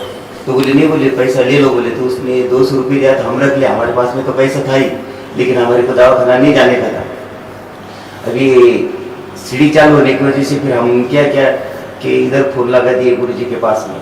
अभी गुरुजी के पास में फोन लगाने के बाद में इधर से ऐसा बताया गया कि आपको ऐसा हो रहा है तो कोई सामने वीडियो वाला कभी हो तो उसको बुला के लाओ और उससे 2 कॉपी खिंचवा लो। हम वीडियो वाले के पास में जाके उसको ला के 2 कॉपी खिंचवाए, तो वीडियो वाला आते समय हमें ये बता रहा है कि आपका कोई जादू टोना तो नहीं। बोलिए जादू टोना नहीं है, ये गुरुजी है, अभी हम नए किए। तो बोलिए किधर के गुरुजी? तो हमने बताया उनको कि हरियाणा के गुरुजी है, हम उधर जाते। अभी हमारा एक बच्चा है वो भी पहले से उधर है, तो उसका भी वैसा ही था, वो भी ठीक हो गया। इसीलिए हम नहीं जाने वाले थे दवाखाने में, हमारे को गारंटी था कि अभी परमात्मा हमारे को ठीक कर देंगे। इसी वजह से हम ऐसे ही लेटे रहे। तो उसके बाद में वो हमसे ऐसा अरे तेरी बात करने के लिए हम उसको बोला कि देखो अभी हमारा मोबाइल पे चालू है और उधर से गुरुजी बात कर रहे, आप लगे तो उनसे बात करो। तो उसके हाथ में आप मोबाइल देने से पहले ही वो कैसेट भी बंद हो गया और सब कुछ बंद हो गया। फिर मैं इसको समझा के बाद में बताया कि अभी तुम्हारे को क्या बोलना है तो बोलो। तुम कॉपी खिंचवाने के बाद पहले ही अगर से पूछते तो अगर ये बंद हो जाता हम आपको कुछ कह नहीं पाते, बोलो क्या बोलने का है। तो परमात्मा को पाने का तरीका ऐसा है, आप श्रद्धा निष्ठा अगर से भाव से परमात्मा का ध्यान रखोगे तो हर भक्त के सामने परमात्मा हर समय खड़े होते हैं, लेकिन आपको परमात्मा का जो है रूप पहचान नहीं जा पा सकते। अभी परमात्मा आपके पास में हर टाइम आके जा सकते हैं, यह भी हमारे को गारंटी हुआ है। बोलो सतगुरु। किसी के ऊपर भरोसा ये नहीं रखने का हमारा ये होता नहीं है, लेकिन आप परमात्मा को अगर से पहचान सको तो हर इंसान ऐसा ही होगा और इसको कभी ये दिक्कतें आने वाली नहीं है और इसकी हर मुसीबतें हर समय परमात्मा दूर करते रहेंगे, यह हमें गारंटी हुआ है।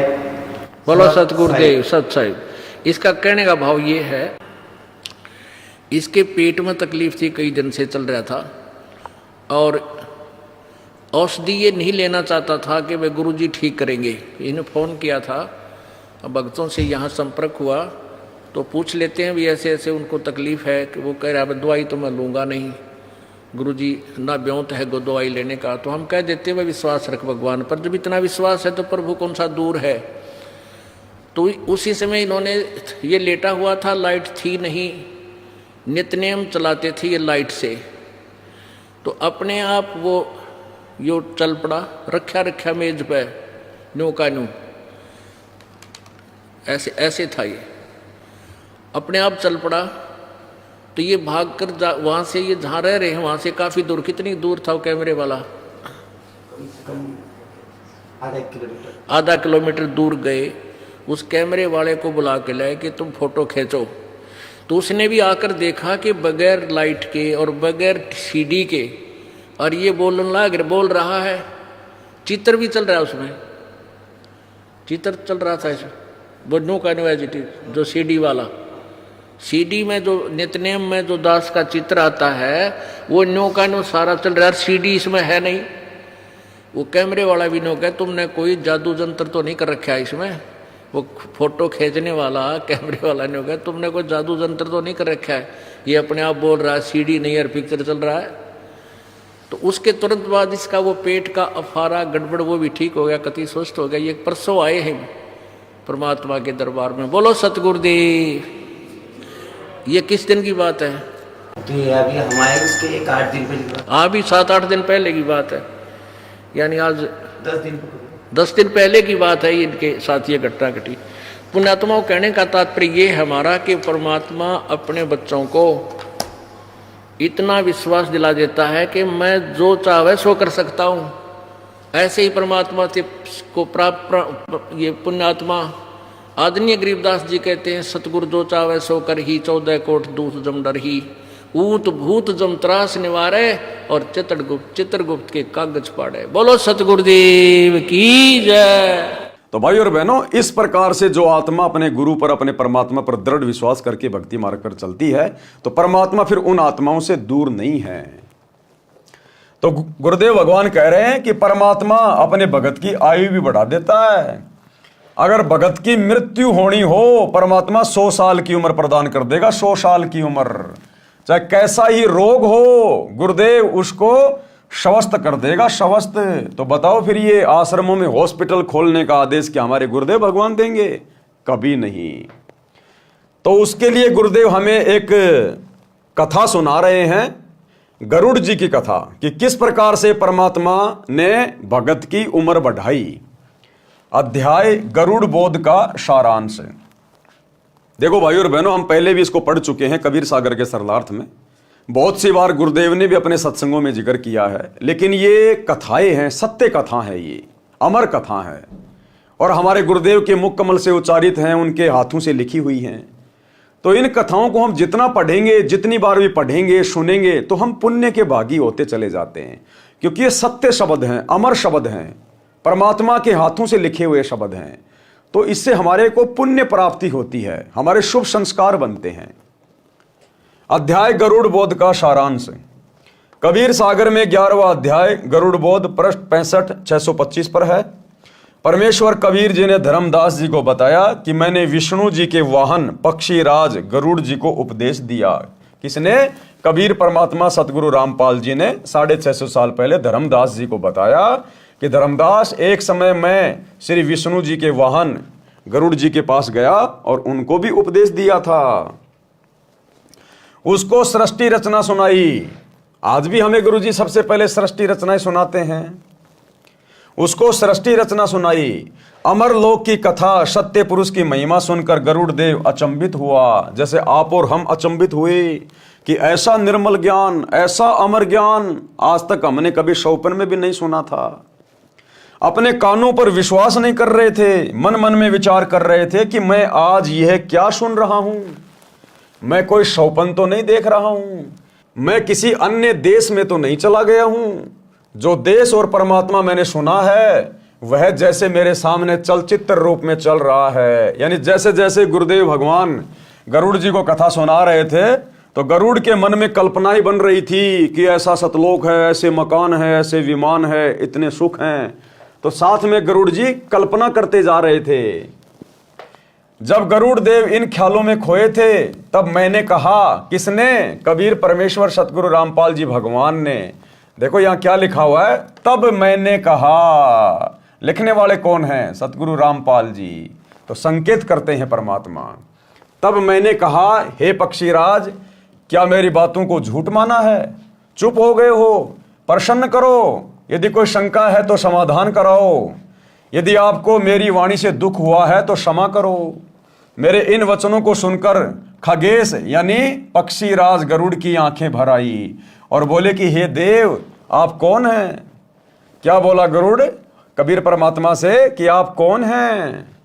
आपका उद्देश्य क्या है? यानी आप ये कथा मुझे क्यों सुना रहे हो? आपका मकसद क्या है? इतनी कड़वी सच्चाई बताई है जो हजम नहीं हो पा रही है।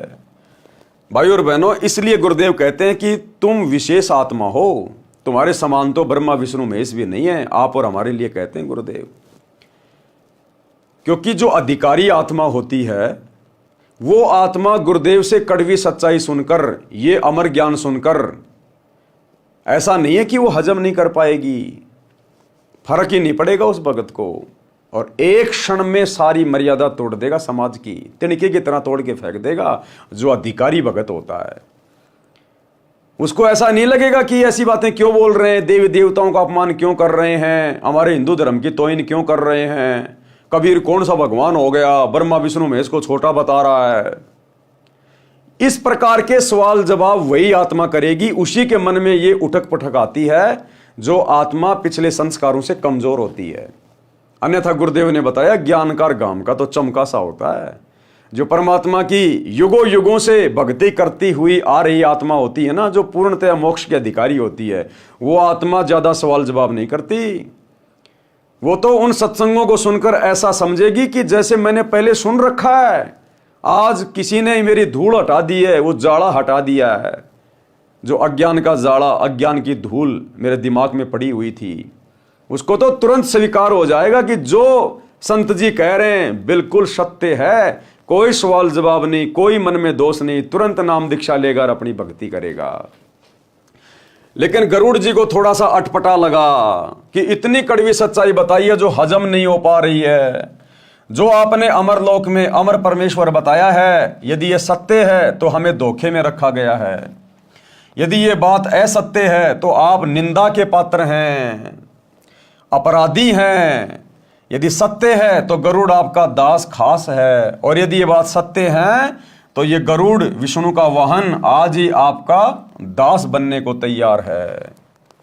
परमेश्वर कबीर जी ने धर्मदास जी को बताया कि मैंने कहा, हे गरुड़ देव, जो शंका आपको हुई है ये स्वाभाविक है, परंतु आपने संयम से काम लिया, ये आपकी मानता है। गुरुदेव ने कहा कि आपने इस सृष्टि रचना को, मेरे ज्ञान को आपने ध्यान से सुना, ये आपकी महानता है। क्योंकि सतगुरु रामपाल जी परमेश्वर जी का सत ज्ञान, तत्व ज्ञान समझने के लिए धैर्य की आवश्यकता पड़ती है। तो कहते हैं वो आत्मा महान होती है जो पहले पूरी बात को सुनती है, पूरी कथा को सुनती है, पूरी सृष्टि रचना को जो सुन लेगा, कहते हैं वो महान आत्मा है। सुनेगा तभी तो समझ में आएगा। परंतु आपने संयम से काम लिया, ये आपकी महानता है। परंतु मैं जो आपको अमर पुरुष तथा सत्य लोक की जानकारी दे रहा हूं वह परम सत्य है। अब जिस समय गरुड़ जी के पास में कबीर परमात्मा गए तो ये नहीं कहा कि मैं ही अमर पुरुष हूं, मैं ही सत्य पुरुष हूं। गरुड़ सुनता भी नहीं, क्योंकि सबके दिमाग में यही बैठा हुआ कि परमात्मा तो निराकार है, परमात्मा किसी के सामने थोड़ी आता है, दिखाई थोड़ी देता है। तो हर बार ये कबीर भगवान सतगुरु रामपाल जी इसी विधि का प्रयोग करते हैं, अपने आप को छुपाते हैं, केवल अपने आप को एक गुरु साबित करते हैं, और अमर पुरुष कह के, सत्य पुरुष कह के, कबीर भगवान कह के अपने से अन्य को परमात्मा बताते हैं ताकि आत्माएं ज्ञान को सुने। तो जिस प्रकार से आज गुरु जी अपने आप को छुपा के कि मैं तो कबीर जी का दास हूं, कबीर जी का भेजा हुआ प्रतिनिधि हूं, कबीर जी तो परमात्मा है, आज भी गुरुदेव उसी विधि का प्रयोग कर रहे हैं। क्योंकि 21 ब्रह्मांड में चाहे कोई गरुड़ देव हो, चाहे ब्रह्मा विष्णु महेश हो, चाहे पृथ्वी का प्राणी हो, सब के सब जीव हैं, सबकी जीव बुद्धि है। ये कड़वी सच्चाई इतनी आसानी से जीव स्वीकार नहीं करता। इसलिए गुरुदेव अपने आप को परमात्मा से अन्य बताकर और ये ज्ञान हम तक पहुंचाते हैं। परंतु आपने संयम से काम लिया, ये आपकी महानता है। परंतु मैं जो आपको अमर पुरुष तथा सत्यलोक की जानकारी दे रहा हूं वह परम सत्य है। मेरा नाम कबीर है, मैं उसी अमरलोक का निवासी हूं। ये नहीं कहा कि मैं भगवान हूं, मैं परमात्मा हूं। क्या कहा? मेरा नाम कबीर है और मैं उसी अमरलोक का निवासी हूं, कि मैं उसी अमरलोक में, उस अमर पुरुष के लोक में रहने वाला हूं। मैं वहीं से चल के आया हूं। जैसे 650 साल पहले भी तो यही कहा करते थे कि मेरा नाम कबीर है और मेरे को सत्य पुरुष ने भेजा है। तो गरुड़ को भी तो यही कहा कि मेरा नाम कबीर है और मैं उसी सतलोक से चल के आया हूं, मैं वहीं का निवासी हूं। ये नहीं कहा कि मैं ही हूं परमात्मा, वो तो आगे जाके बताएंगे गरुड़ को। मेरा नाम कबीर है, मैं उसी अमरलोक का निवासी हूं। आपको काल ब्रह्म ने भ्रमित कर रखा है, यह ज्ञान ब्रह्मा विष्णु तथा शिव जी को भी नहीं है। आप विचार करो गरुड़ जी, जीव का जन्म होता है, आनंद से रहने लगता है, परिवार विस्तार होता है, उसके पालन पोषण में सांसारिक परंपराओं का निर्वाह करते करते वृद्ध हो जाता है। जिस परिवार को देख देख कर अपने को धन्य मानता है, उसी परिवार को त्याग कर संसार छोड़कर मजबूरन जाना पड़ता है। स्वयं भी रो रहा है, अंतिम श्वास गिन रहा है, परिवार भी दुखी है। ये क्या रीति है? क्या ये उचित है? गरुड़ देव बोले, हे कबीर देव, ये तो संसार का विधान है। जन्मा है तो मरना भी है। परमेश्वर जी ने कहा कि क्या कोई मरना चाहता है? क्या कोई बूढ़ा होना पसंद करता है? गरुड़ देव का उत्तर था, नहीं। परमेश्वर कबीर जी ने कहा कि यदि ऐसा हो कि न तो वृद्ध अवस्था हो और ना मृत्यु हो तो कैसा लगे? गरुड़ देव जी ने कहा कि कहना ही क्या, ऐसा हो जाए तो आनंद हो जाए। परंतु ये तो ख्वाबी ख्याल है, यानी शौपन जैसी बातें हैं। हे धर्मदास, मैंने कहा कि वेदों तथा पुराणों को आप क्या मानते हो, सत्य या असत्य? गरुड़ देव जी ने कहा, परम सत्य। तो फिर क्या कहा गुरुदेव भगवान ने उस गरुड़ देव को समझाने के लिए कि भाई तेरे पुराणों में लिखा है, देवी पुराण के 3रे स्कंद में स्वयं विष्णु जी ने कहा है कि हे माता, तुम शुद्ध स्वरूपा हो, ये सारा संसार तुम्ही से उद्भासित हो रहा है। मैं ब्रह्मा तथा शंकर आपकी कृपा से विद्यमान है। हमारा तो आविर्भाव यानी जन्म तथा तिरोभाव यानी मृत्यु हुआ करता है। यानी श्री विष्णु जी स्वयं अपनी माता दुर्गा के सामने, देवी पुराण में स्पष्ट लिखा हुआ है, स्वीकार कर रहा है कि हम तीनों देवता तो जन्मते और मरते हैं और हम तो आपके अधीन होकर अपना कार्य कर रहे हैं, हम पूर्ण परमात्मा नहीं हैं। परमेश्वर कबीर जी के मुख कमल से ऐसे पुख्ता प्रमाण, सटीक प्रमाण सुनकर गरुड़ देव चरणों में गिर गए, अपने भाग्य को सराहा और कहा कि जो देव सृष्टि की रचना ब्रह्मा विष्णु महेश तथा दुर्गा देव तथा निरंजन तक की उत्पत्ति जानता है, वह ही रचनहार परमेश्वर है। देखो, गरुड़ जी पहचान गए परमात्मा को एक ही नजर में, एक ही नजर में पहचान गए गुरुदेव भगवान को। और क्या कहा गरुड़ जी ने कि जो देव ये सृष्टि रचना जानता हो, ब्रह्मा विष्णु महेश की जन्म और मरण बता दे, कहते हैं वो तो खुद सृष्टि का रचनहार ही हो सकता है। तो एक बार में सृष्टि रचना सुनकर, थोड़े बहुत प्रमाण परमात्मा के मुख से सुनकर, और गरुड़ भी पहचान गया तुरंत, वो पक्षी भी पहचान गया, आप और हम तो इंसान हैं, इंसान सर्वश्रेष्ठ योनि है ये। और 30 साल हो गई, आज भी हम गुरुजी को नहीं पहचान पा रहे कि हमारे गुरुजी ही सृष्टि के रचनहार हैं, कुल के मालिक हैं, सब कुछ हैं। और बार बार गुरुजी ने जोर दे के बताना पड़ रहा कि बच्चों पहचान लो मैं कौन हूं, बच्चों पहचान लो मैं कौन हूं। हिसार जेल से आए हुए विशेष संदेश में गुरुदेव ने क्लियर कर दिया। अब इससे ज्यादा और कैसे बताएंगे कि वे कौन है। गुरुदेव ने कहा कि उत्तर दक्षिण पूर्व पश्चिम क्यों फिरदा दाने दाने नू, सर्व कला सतगुरु साहिब की हरि आए हरियाणे नू। कि भाई वो परमात्मा गरीबदास जी के समय आए और आज तुम्हारे सामने प्रत्यक्ष प्रकट है, पहचान सको तो पहचान लो।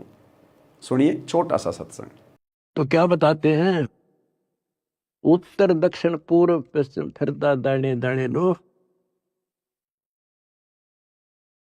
और सर्व कला सतगुरु साहिब की हरि आए हरियाणे। गरीबदास जी के समय आए तेरी बारे भाई प्रगट सामने थारे, पहचाने जात पहचान लियो। गरीबदास जी के समय आए तेरी बारे भाई प्रगट सामने थारे, पहचाने जात पहचान लियो। गरीबदास जी के समय आए तेरी बारे भाई प्रगट सामने थारे, पहचाने जात पहचान लियो। तो भाई और बहनों, गरीबदास जी के समय कौन आए थे? कबीर जी जिंदा बाबा के रूप में। और गुरुदेव कह रहे हैं कि वो ही आज तुम्हारे सामने प्रकट है, पहचान सको तो पहचान लो। तो आज हमारे सामने कौन प्रकट है? सतगुरु रामपाल जी प्रकट हैं। तो कौन हुए सतगुरु रामपाल जी? वो ही गरीबदास जी के गुरु, वही कबीर परमात्मा है, यही है जिंदा बाबा। अब इससे ज्यादा गुरु जी और कैसे समझाएंगे? अरे गरुड़ को तो इतना भी नहीं बताया कि मैं परमात्मा हूं। गरुड़ तो केवल उनके ज्ञान को सुनकर समझ गया कि ये ज्ञान जो ब्रह्मा विष्णु महेश को भी नहीं है, जिनको पूरी दुनिया भगवान मान के पूज रही है, जो उनकी भी जन्म और मृत्यु को बता दे और सतलोक का ज्ञान दे दे, अमरलोक का ज्ञान दे दे, भाई वो तो खुद सृष्टि को रचने वाला ही हो सकता है। और हम रहे गधे के गधे, बिचली पीढ़ी वाले। आज भी उस कागज के टुकड़े को, नकली कबीर की दाढ़ी मूंछ वाली फोटो को भगवान मान के पूज रहे, फूटे भाग मारे। जिंदा कबीर सामने खड़ा है और मुर्दा कबीर को पूज रहे हैं। जून के महीने में कबीर प्रकट दिवस मना के। अरे जिंदा को पूजो, सतगुरु रामपाल जी को पूजो, और कैसे कहेंगे कि मैं परमात्मा हूं? तो क्या कहा गरुड़ जी ने? गरुड़ ने अपने भाग्य को सराहा और कहा कि जो देव सृष्टि की रचना ब्रह्मा विष्णु महेश तथा दुर्गा देवी तथा निरंजन तक की उत्पत्ति जानता है, वह ही रचनहार परमेश्वर है। यानी वो ही सारी सृष्टि को रचने वाला परमेश्वर है। आज तक किसी ने ऐसा ज्ञान नहीं बताया। क्या आज तक किसी ने ऐसा ज्ञान बताया धरती पर? सतयुग से लेकर वर्तमान समय तक नहीं बताया। यदि किसी जीव को पता होता, चाहे वह ऋषि महर्षि भी है, तो अवश्य कथा करता। मैंने बड़े बड़े मंडलेश्वरों के प्रवचन सुने हैं। कौन कह रहा है? गरुड़ जी। किसी के पास ये ज्ञान नहीं है। क्या धरती पर आज सतगुरु रामपाल जी के अलावा किसी भी आचार्य, शंकराचार्य, मंडलेश्वर के पास ये ज्ञान है? नहीं है। तो गुरुदेव हमारी आंखें खोल रहे हैं इस प्रकार की बातें बोलकर कि नादानों, आज तुम्हारे गुरु के अलावा धरती पर यह ज्ञान किसी मंडलेश्वर के पास नहीं है, किसी आचार्य शंकराचार्य के पास नहीं है। तो तुम भी गरुड़ की तरह अपनी आंखें खोलो और अपने गुरु को परमात्मा मानो, हृदय से स्वीकार करो। इनको वेदों तथा गीता का भी ज्ञान नहीं है। किनको? मंडलेश्वरों को। आप स्वयं को छुपाए हुए हो। गरुड़ क्या बोला? आप स्वयं को छुपाए हुए हो। इसी प्रकार कबीर परमात्मा सतगुरु रामपाल जी ने वर्तमान कलयुग की पिछली पीढ़ी में अपने आप को छुपा रखा है। इसलिए गुरुदेव कहते हैं कि मैं तो कबीर जी का दास हूं, कबीर जी का भेजा हुआ प्रतिनिधि हूं। तो आप और हमारी आंखें खोलने के लिए गुरुदेव ये बातें लिख रहे हैं यहां पर कि नादानो, अब तो समझो कम से कम। अरे पक्षी भी समझ गए, तुम इंसान होके नहीं समझ पा रहे कि तुम्हारा गुरु क्यों अपने आप को सन 1994 से कबीर का दास कहकर खुद को छुपाकर तुम्हारे को सत्संग दे रहा है। तो गरुड़ बोला, आप स्वयं को छुपाए हुए हो, मैंने आपको पहचान लिया है। क्या कह रहे हैं? मैंने आपको पहचान लिया है, कृपया करके मुझे शरण में ले लो परमेश्वर। सब ने पहचान लिया, बस हम ही निकम्मे बच गए। अरे 300 साल पहले अर्जुन सर्जुन ने भी पहचान लिया अपने गुरु को। जब वही कबीर जी गरीबदास जी के रूप में आए तो अर्जुन सर्जुन ने भी पहचान लिया था। लेकिन आप और हम निकम्मे नहीं पहचान रहे। 90% अभी भी केवल चंद आत्माओं ने, सत्सेवकों ने पहचाना है। 650 साल पहले अर्जुन सर्जुन के गुरु थे कबीर जी, और किसी कारण से वो रह गए। जब उनकी परीक्षा हुई वो फेल हो गए। तो गुरुदेव ने कहा कि तुम मेरे इस शरीर से पार नहीं हो सकते, अब तुम 250 साल इंतजार करो, और 250 साल के बाद ऐसे ऐसे मैं गरीबदास जी के रूप में आऊंगा, उस समय तुम्हें अपनी शरण में लूंगा। तो 650 साल पहले मगर से परमात्मा तो चले गए, अर्जुन सर्जुन रह गए। परमात्मा ने उनको लंबी उम्र का आशीर्वाद दे दिया था, 250 साल तक वो जीवित रहे। फिर जब गरीबदास जी के रूप में वही कबीर परमात्मा छुड़ानी में प्रकट हुए, छुड़ानी में आए, उस समय शौपन के माध्यम से उन्होंने अर्जुन सर्जुन को बताया कि मैं आ चुका हूं, तुम आ जाओ, दीक्षा ले लो। उसके बाद अर्जुन सर्जुन छुड़ाने में गए और उन्होंने गरीबदास जी से दीक्षा ली। और उसके बाद परमात्मा ने क्या लिखा शब्द में, अर्जुन सर्जुन ने पहचान लिया, छुड़ानी में दर्शन आन किया। कि अर्जुन सर्जुन ने गरीबदास जी के रूप में अपने कबीर गुरु जी को पहचान लिया कि ये तो हमारे गुरु जी हैं, कबीर जी जो गरीबदास जी के रूप में आ गए। अरे तो अर्जुन सर्जुन ने भी पहचान लिया अपने गुरु जी को जब दूसरी बार आया गुरु जी उनके सामने। और अब दूसरी बार हमारे सामने आए हैं गुरु जी, वही कबीर भगवान सतगुरु रामपाल जी। हम नहीं पहचान पा रहे, अर्जुन सर्जुन ने पहचान लिया, गरुड़ पक्षी ने पहचान लिया, तो हम कौन से दिन पहचानेंगे फिर? तो भाई और बहनों, पहचानेगा वही जो बिरला होंगे। दास गरीब कहर नर लोई, और भाई सतगुरु को चीने यानी पहचाने बिरला कोई, हर किसी के बस की बात नहीं है। और उसके लिए भाई साथ संगति से जुड़ना पड़ेगा सतगुरु को पहचानने के लिए परमात्मा के रूप में। अर्जुन सर्जुन ने पिछान लिए, छुड़ानी में दर्शन किए। अर्जुन सर्जुन ने पहचान लिया, छुड़ानी में दर्शन किए। ए रानी नंदन हमने जान लिए, बल राम पिता जनाया है, भक्ति की भिक्षा दे मीद कटोरा लाया है। सत कबीर दवारे तेरे पैक दास भिखारी आया है। तो क्या कहा गरुड़ जी ने, आप स्वयं को छुपाए हुए हो, मैंने आपको पहचान लिया है, कृपया मुझे शरण में ले लो परमेश्वर। परमेश्वर कबीर जी ने गरुड़ से कहा कि आप पहले अपने स्वामी श्री विष्णु जी से आज्ञा ले लो कि मैं अपना कल्याण कराना चाहता हूं। एक महान संत मुझे मिले हैं, मैंने उनका ज्ञान सुना है, यदि आज्ञा हो तो मैं अपना कल्याण करा लूं। मैं आपका दास नौकर हूं, आप मालिक हैं, हमें सब समय इकट्ठा रहना है। यदि मैं छिपकर दीक्षा ले लूंगा तो आपको दुख होगा। गरुड़ ने ऐसा ही किया, विष्णु जी से सब बात बताई। श्री विष्णु जी ने कहा, मैं आपको मना नहीं करता, आप स्वतंत्र हैं, आपने अच्छा किया, सत्य बता दिया, मुझे कोई ऐतराज नहीं है। हे धर्मदास, मैंने गरुड़ को प्रथम मंत्र दीक्षा 5 नाम कमलों को खोलने वाले प्रत्येक देव की साधना के नाम दीक्षा दी।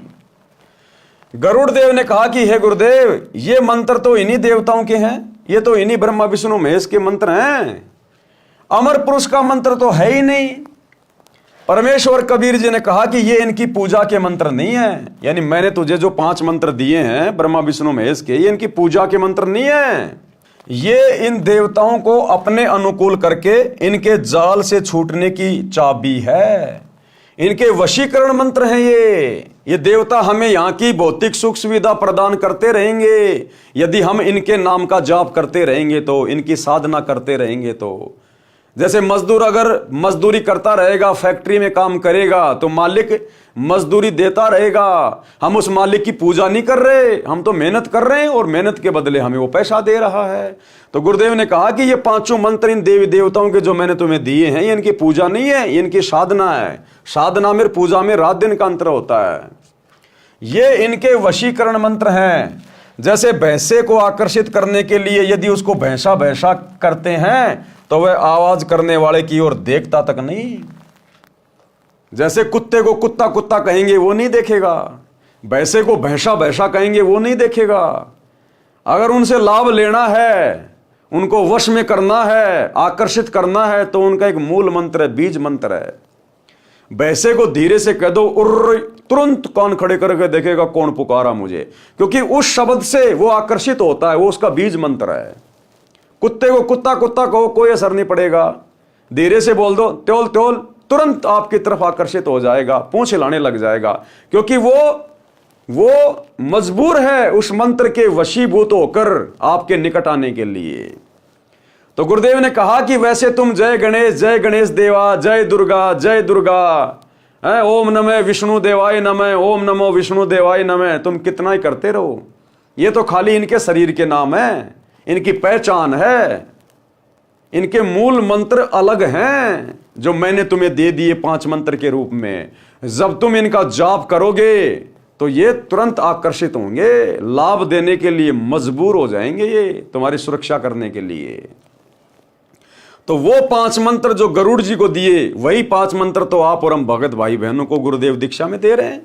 हमें तो वरन उससे 2 मंत्र और ज्यादा दे रहे हैं गुरुदेव, हमें तो 7 मंत्र दे रहे हैं। गरुड़ को तो केवल 5 ही मंत्र दिए थे, क्योंकि उस योनि में मोक्ष नहीं हो सकता। मोक्ष के लिए तो धरती पर मनुष्य शरीर स्त्री या पुरुष का प्राप्त करना पड़ेगा। तो केवल गरुड़ के अंदर भक्ति का बीज डालने के लिए, उसकी उस योनि को छुड़वाकर उसको मनुष्य योनि देने के लिए और आगे की पूरी भक्ति देने के लिए परमात्मा ने उसको शरण में लिया था। तो क्या कहा गुरुदेव ने, जैसे भैंसे को आकर्षित करने के लिए यदि उसको भैंसा भैंसा कहते हैं तो वह आवाज करने वाले की ओर देखता तक नहीं।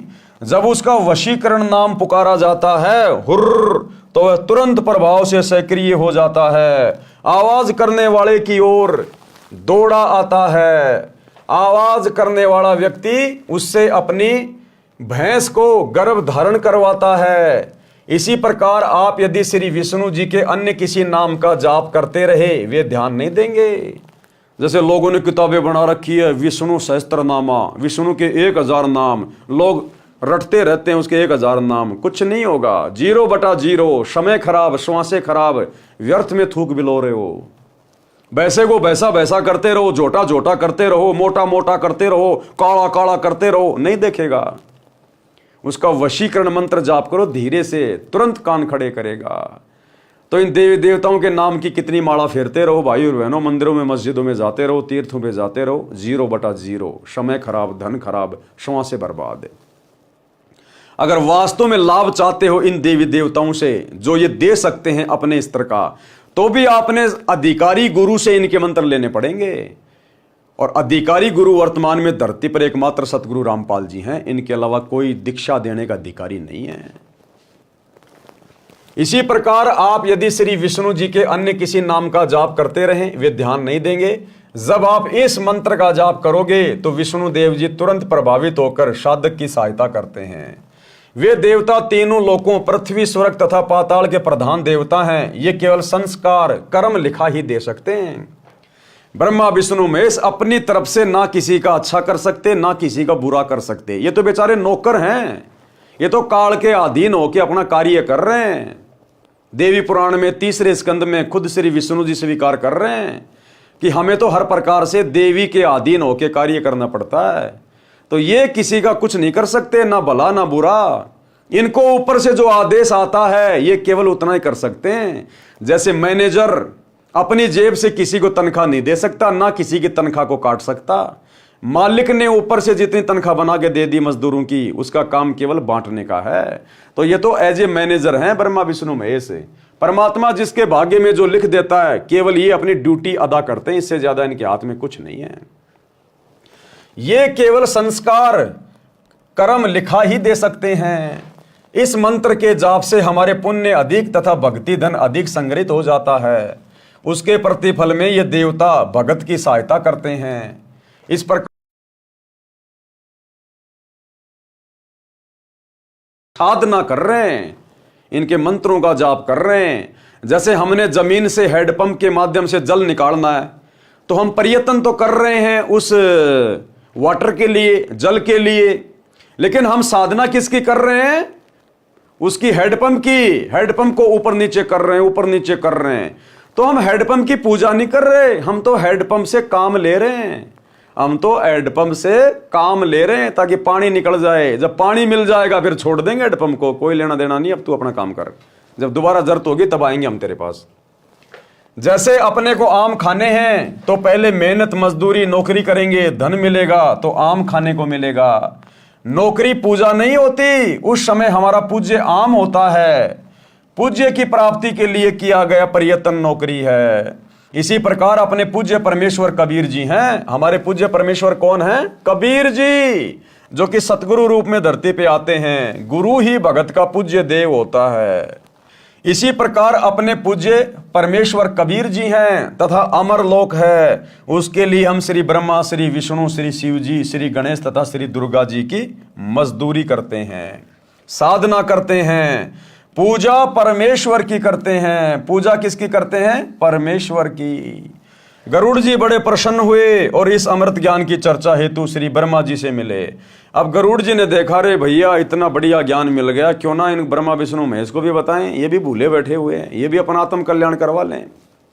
क्योंकि जिस व्यक्ति को प्रथम बार ये ज्ञान सुनने को मिलता है और समझ में आ जाता है, उसकी कोशिश होती है कि मैं सबको बता दूं, अपने भाइयों को बता दूं, बहनों को बता दूं, गांव वालों को बताऊं, रिश्तेदारों को बताऊं। तो गरुड़ जी तुरंत गए श्री ब्रह्मा जी के पास में कि ब्रह्मा जी को ये ज्ञान जाके बताता हूं।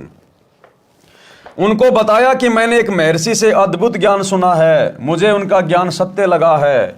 उन्होंने बताया कि आप ब्रह्मा जी, विष्णु तथा शिव नाशवान हैं, यानी आप तो जन्मते और मरते हैं, आप परमात्मा नहीं हैं, पूर्ण करतार नहीं हो, आप केवल भाग्य में लिखा ही दे सकते हो, आप किसी की आयु वृद्धि नहीं कर सकते, आप किसी के कर्म कम अधिक नहीं कर सकते। पूर्ण परमात्मा तो आप लोगों से अन्य है, अमर लोक में रहता है, वह पाप कर्म काट देता है, वह मृत्यु को टाल देता है, आयु भी बढ़ा देता है।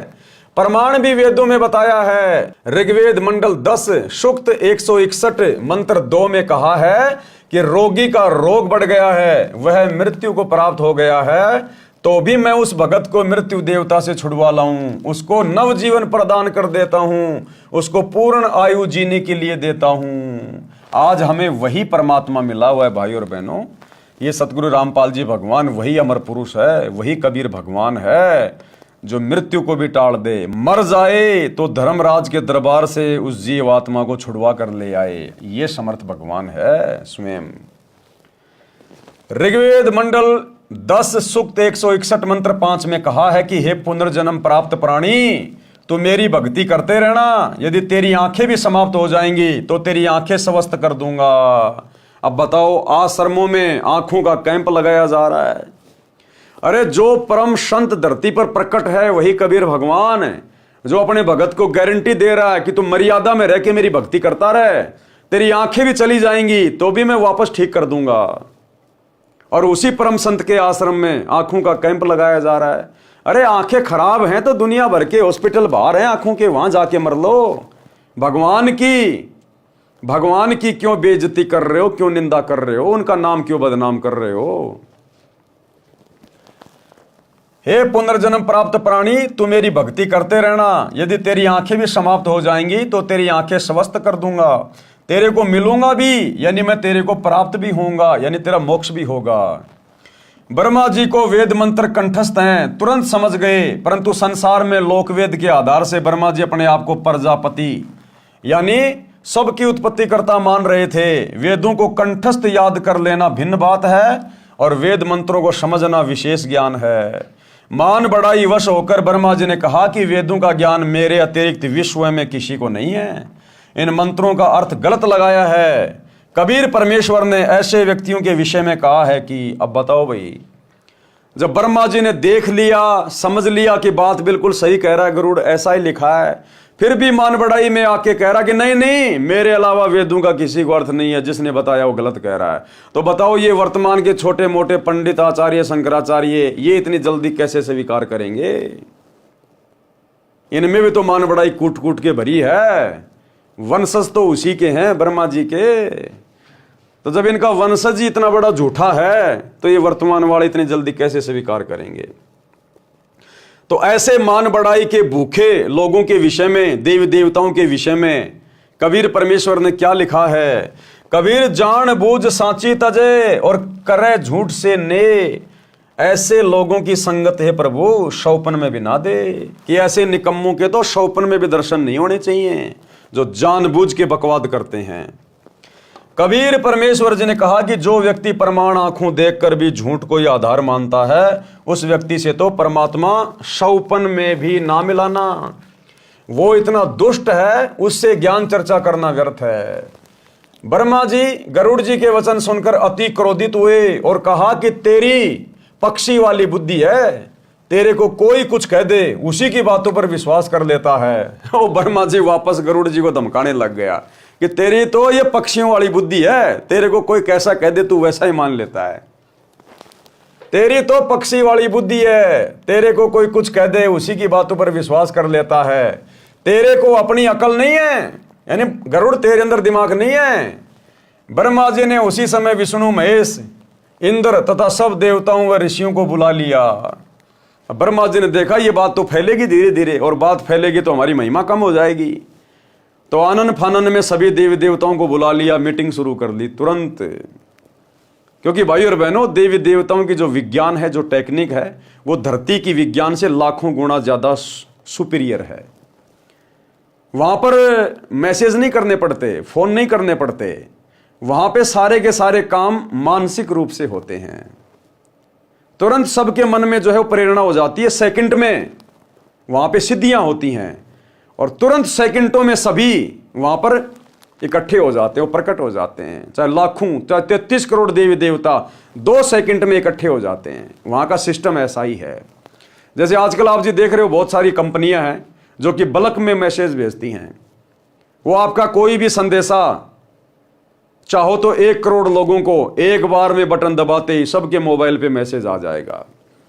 जैसे कंपनियां क्या करती हैं, अपने एयरटेल का रिचार्ज, जियो का रिचार्ज, सबके मोबाइलों में उनके मैसेज आते हैं, आपको ये ऑफर दिया जा रहा है। वो सबको एक साथ भेजते हैं, मैसेज टाइप करके एक बटन दबाते हैं अपनी वेबसाइट में। जितने भी लोगों ने वो सिम ले रखी है, सबके मोबाइल पे तुरंत घंटियां बजनी शुरू हो जाती है। तो जब यहां इस गंदे लोक में इस विज्ञान के माध्यम से ऐसा थोड़ा बहुत हो सकता है, तो देवताओं की विज्ञान तो लाखों गुना ज्यादा उत्तम है यहां की विज्ञान से। और देवताओं की विज्ञान से भी करोड़ों गुना ज्यादा उत्तम विज्ञान है सतलोक की, परमात्मा की। तो ब्रह्मा जी ने उसी समय विष्णु, महेश, इंद्र तथा सब देवताओं व ऋषियों को बुला लिया कि भैया ये तो बेइज्जती हो जाएगी अगर पोल पट्टी खुल गई तो। सभा लग गई। ब्रह्मा जी ने उनको बुलाने का कारण बताया कि गरुड़ आज नई बात कर रहा है कि ब्रह्मा, विष्णु, महेश नासवान है, पूर्ण परमात्मा कोई अन्य है, वह अमरलोक में रहता है, तुम करता नहीं हो। ये बात सुनकर श्री विष्णु जी तथा श्री शिव जी बहुत नाराज हुए, क्रोधित हो गए, और गरुड़ को ब्रह्मा वाले उलाहने देने लगे, यानी बुरा भला कहने लगे, उसको दोषी साबित करने लगे। फिर सबने मिलकर निर्णय लिया कि माता दुर्गा जी से सत्य जानते हैं। सब मिलकर माता के पास गए, यही प्रश्न पूछा, क्या हमारे यानी ब्रह्मा, विष्णु तथा शिव से अन्य कोई पूर्ण प्रभु है? क्या हम नाशवान हैं? माता ने 2 टूक जवाब दिया कि तुमको यह गलतफहमी कब से हो गई कि तुम अविनाशी तथा जगत के कर्ता हो। अब उनकी माता जी ने भी उनको 2 टूक में जवाब दे दिया कि गरुड़ सही तो कह रहा है, तुम कब से अपने आप को भगवान मानने लग गए? तुम कब से अपने आप को जगत के कर्ता धर्ता मानने लग गए? बेचारों का मुंह उतर गया तीनों का। यदि ऐसा है तो तुम मेरे भी बाप हुए। अब दुर्गा ने कहा, यदि तुम ही संसार की उत्पत्ति करता हो तो मैं तुम्हारी मां भी संसार में रहती हूं, फिर तो मेरे बाप भी तुम हुए, फिर मुझ दुर्गा के बाप भी तुम ही हुए, मेरे को भी तुम ही ने पैदा किया होगा। फिर तो अगर तुम ही संसार के अगर कर्ता धरता हो तो फिर तो तुम्हारी मां भी इसी संसार में रहती है दुर्गा, फिर तो दुर्गा को भी तुमने पैदा किया होगा। अब इससे ज्यादा फिर वो क्या बोलते? मां से बड़े तो नहीं है ना, तो तुमसे बड़ी तो तुम्हारी मां हो गई जिससे तुम्हारा जन्म हुआ, और वो कह रहे हैं कि हम ही हैं सारी सृष्टि के रचनहार, कर्ता धर्ता। तो बेचारों का मुंह छोटा सा हो गया तीनों देवताओं का, क्या जवाब दें अब? तो क्या कहा दुर्गा ने? माता ने 2 टूक जवाब दिया कि तुमको यह गलतफहमी अर्थात भ्रम कब से हो गया कि तुम अविनाशी तथा जगत के कर्ता हो। यदि ऐसा है तो तुम मेरे भी कर्ता यानी बाप हुए, जबकि तुम्हारा जन्म मेरी कोख से हुआ है। वास्तव में परमेश्वर अन्य है, वही अविनाशी है, वही सबका करता है, वही अविनाशी है। अविनाशी कौन है? एक ही है सृष्टि में अविनाशी, जिसने सबको उत्पन्न किया, कबीर परमात्मा सतगुरु रामपाल जी। और रोज हम संध्या आरती में अपने गुरु जी को अविनाशी कहते हैं। अवगुण किए घनेरे फिर भी भले बुरे हम थारे, दास को जान के निपट नादान और मोहे बख्श दियो अविनाशी। हम रोज गुरु जी को अविनाशी कहते हैं, लेकिन विचार नहीं करते कि अविनाशी तो सृष्टि में केवल एक ही है, कबीर। तो फिर हमारे गुरु जी कौन हुए जिनको हम रोजाना अविनाशी कह के संबोधित कर रहे हैं, उनकी महिमा कर रहे हैं? स्वयं कबीर जी। वही अविनाशी है, वही सबका करता है। ये बात सुनकर सभा भंग हो गई, सब चले गए, परंतु ब्रह्मा विष्णु शिव जी के गले में यह सत्य नहीं उतर पा रहा था। उन्होंने गरुड़ को बुलाया, गरुड़ ने आकर प्रणाम किया, आदेश पाकर बैठ गया। तीनों देवताओं ने कहा, हे पक्षीराज, अब ठंडे हो गए कुछ तीनों देवता, आपको कैसे विश्वास हो कि हम जगत के कर्ता हैं?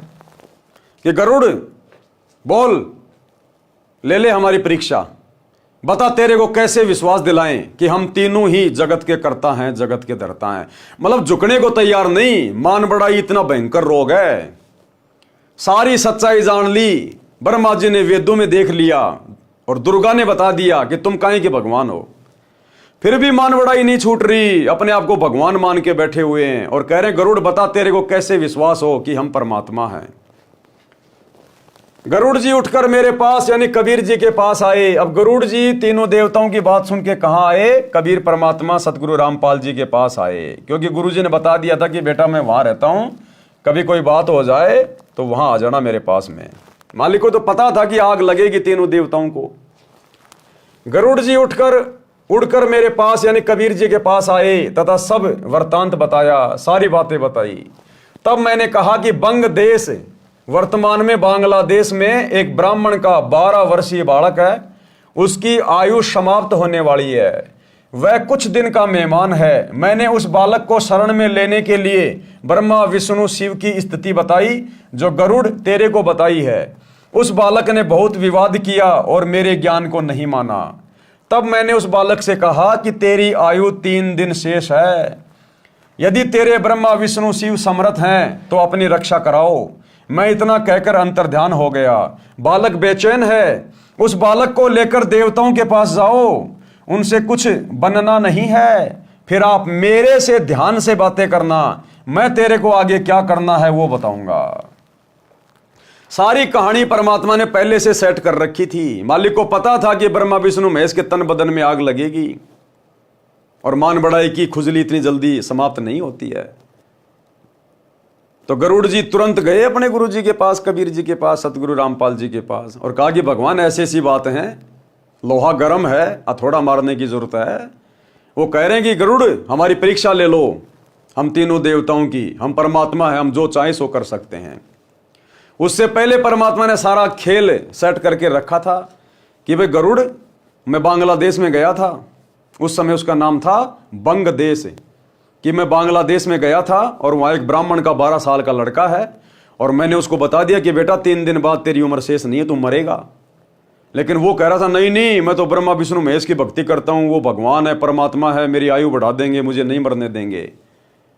तो अब तू उस लड़के के पास जा, वो लड़का बेचैन हो रहा है, मैंने कह दिया कि तू नहीं जिएगा 3 दिन बाद, तेरे ब्रह्मा विष्णु महेश कुछ नहीं कर पाएंगे। तो वो लड़का बेचैन है, अब तू जा उस लड़के को लेके ब्रह्मा विष्णु महेश के पास जा और बोल कि ये तो तुम्हारा भगत है, इसकी आयु बढ़ा दो, इसकी आयु 3 दिन की है, इसके बाद आयु नहीं है। अगर तुम भगवान हो ब्रह्मा विष्णु महेश तो अपने भगत की तो आयु बढ़ा दो, अगर तुम आयु बढ़ा दोगे तो मैं तो तुम्हारी भक्ति कर लूंगा।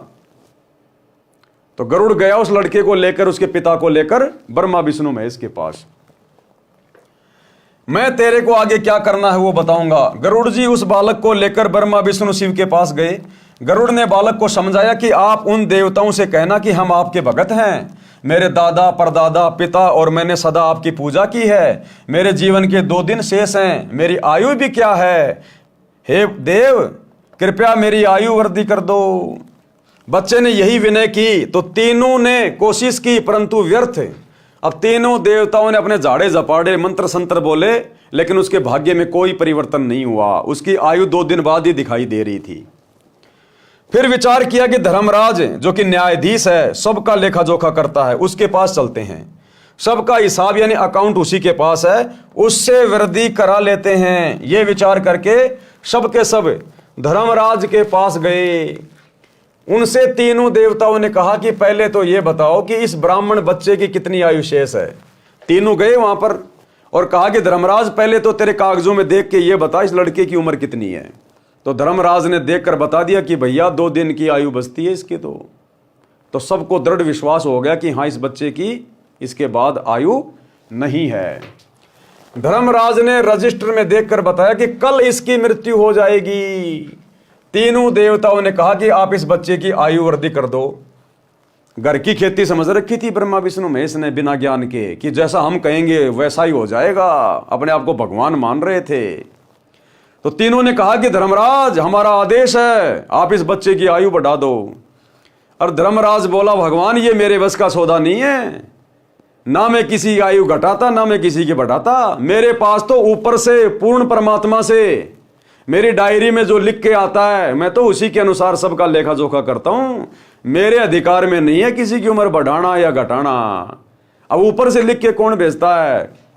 ये कबीर भगवान सतगुरु रामपाल जी धर्मराज को ये देता है। भाई सब जीवों का अकाउंट इस परमात्मा के पास में है, क्योंकि सब आत्मा इसी की हैं, बाकी सब नौकर हैं। यहाँ सत का राज धर्म राय कर ही अपना किया सवै दंड भरी। ये किसी की भाग्य में कम ज्यादा नहीं कर सकता धर्मराज। धर्मराज ने रजिस्टर देखकर बताया कि कल इसकी मृत्यु हो जाएगी। तीनों देवताओं ने कहा कि आप इस बच्चे की आयु वृद्धि कर दो। धर्मराज ने कहा यह असंभव है। तीनों ने कहा कि हम आपके पास बार बार नहीं आते, आज इज्जत बेइज्जती का सवाल है। अब ब्रह्मा विष्णु महेश बोले, रे भाई हमारी क्यों खड़ी खड़ी बेइज्जती करवा रहा है? हम हमेशा थोड़ी आते हैं तेरे दरबार में, कभी कभार आते हैं, आज तो हमारी इज्जत रख ले। बोले भैया चाहे इज्जत हो चाहे बेइज्जती हो, ये मेरे बस की बात है ही नहीं। हमारे आए हुओं की इज्जत तो रख लो। धर्मराज ने कहा कि एक पल भी न बढ़ाई जा सकती है न घटाई जा सकती है। यदि आप अपनी आयु इसको दे दो तो वृद्धि कर सकता हूं। कि भैया मैंने तो पूर्ति करनी पड़ती है, तुम्हारे में से कोई अपना जीवन दे दो, ब्रह्मा विष्णु महेश में से हैं, और मैं इस बच्चे की आयु बढ़ा दूंगा। मैंने तो हिसाब किताब भैया पूरा करना पड़ता है। अब अपनी उम्र कौन दे? ये सुनते ही सबकी हवा निकल गई। उस समय कहने लगे कि ये तो परमेश्वर ही कर सकता है। अब तीनों देवता क्या कहने लगे कि भाई ये तो भगवान ही कर सकता है। अब इनको भगवान नजर आने लग गया कहीं और, पहले अपने आप में भगवान बने फिर रहे थे। उस समय कहने लगे कि यह तो परमेश्वर ही कर सकता है। वहां से तुरंत चल पड़े और गरुड़ से कहा कि कोई और समर्थ शक्ति है तो तुम इसकी आयु बढ़वा कर दिखा दो। अब ब्रह्मा विष्णु महेश फिर भी नहीं माने और कहा भाई गरुड़, अगर कोई और भगवान है ना हमारे से बड़ा तो उससे इसकी आयु बढ़ा के दिखा दे हमें। गरुड़ ने कबीर जी से ध्यान द्वारा टेलीफोन से, यानी संतों का टेलीफोन होता है उनका ध्यान, संपर्क किया। परमेश्वर कबीर जी ने ध्यान द्वारा बताया कि आप इसके लिए मानसरोवर से जल ले आओ, वहां एक श्रवण नाम का भगत मिलेगा, उसको मैंने सब समझा दिया है, आप अमृत ले आओ। गरुड़ जी ने जैसी आज्ञा हुई वैसा ही किया। अमृत लाकर उस बच्चे को पिला दिया। उस बालक के पास में मैं गया, गरुड़ ने उसे सब समझा दिया कि अमृत तो बहाना है, ये स्वयं परमेश्वर हैं, इन्होंने जल मंत्रित करके दिया था। अब भाइयों और बहनों, नाम दीक्षा के समय हमें जो मंत्रित जल मिलता है एक बार, वो है वो जल। उस जल के पीने मात्र से उस बच्चे की परमात्मा ने आयु एक्सटेंड कर दी। और वो जल हम भगत भाई बहन रोजाना चरणामृत के रूप में अपने घर पर पी रहे हैं रोजाना। यही है वो समर्थ परमात्मा जिन्होंने जल मंत्रित करके दिया था अपनी वचन शक्ति से।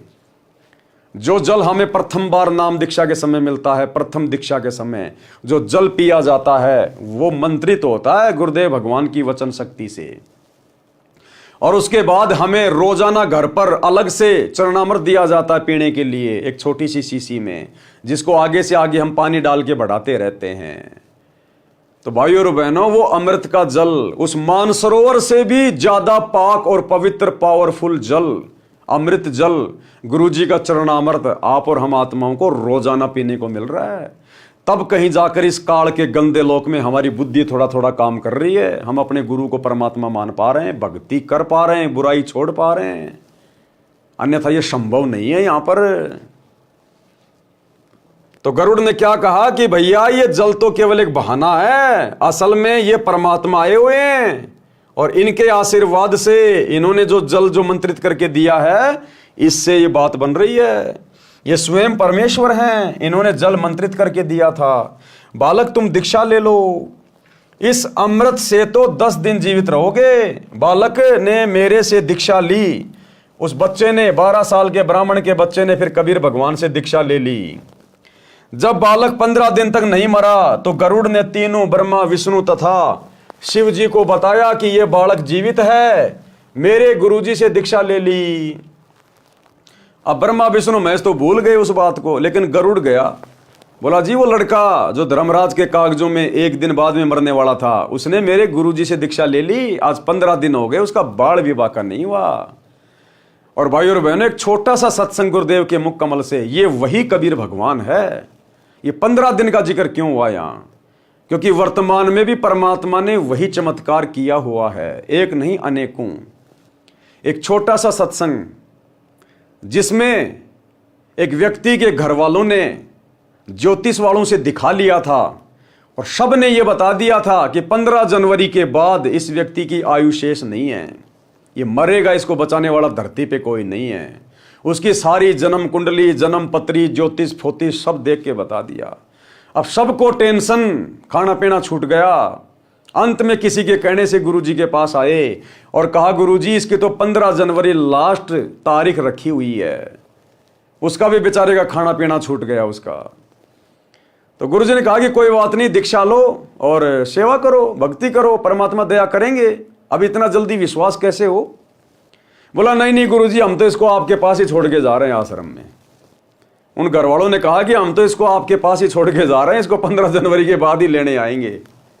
तो गुरुजी ने कहा बट कोई बात नहीं, रह लेगा, सेवा कर लेगा परमात्मा की, क्या दिक्कत है। अब भाई उसने खाना पीना छोड़ दिया। भगत ने बड़ी मुश्किल से गुरुजी के कहने से एक आधी रोटी खाए और शोक के काटा हो रहा। उसको 15 तारीख दिखाई दे रही, 15 जनवरी। अब भैया साध वचन पलटे नहीं, पलट जाए ब्रह्मांड। साधु बोले सहज स्वभाव, साधु का बोले मिथ्या ना जाए। अब गुरुजी ने कह दिया, वो कह दिया फाइनल कि बेटा कोई दिक्कत नहीं, परमात्मा दया करेंगे, भक्ति कर। 15 जनवरी का दिन बीत गया, थोड़ी सी मन में शांति हुई, फिर भी धैर्य, कहीं रात को ना मर जाऊं।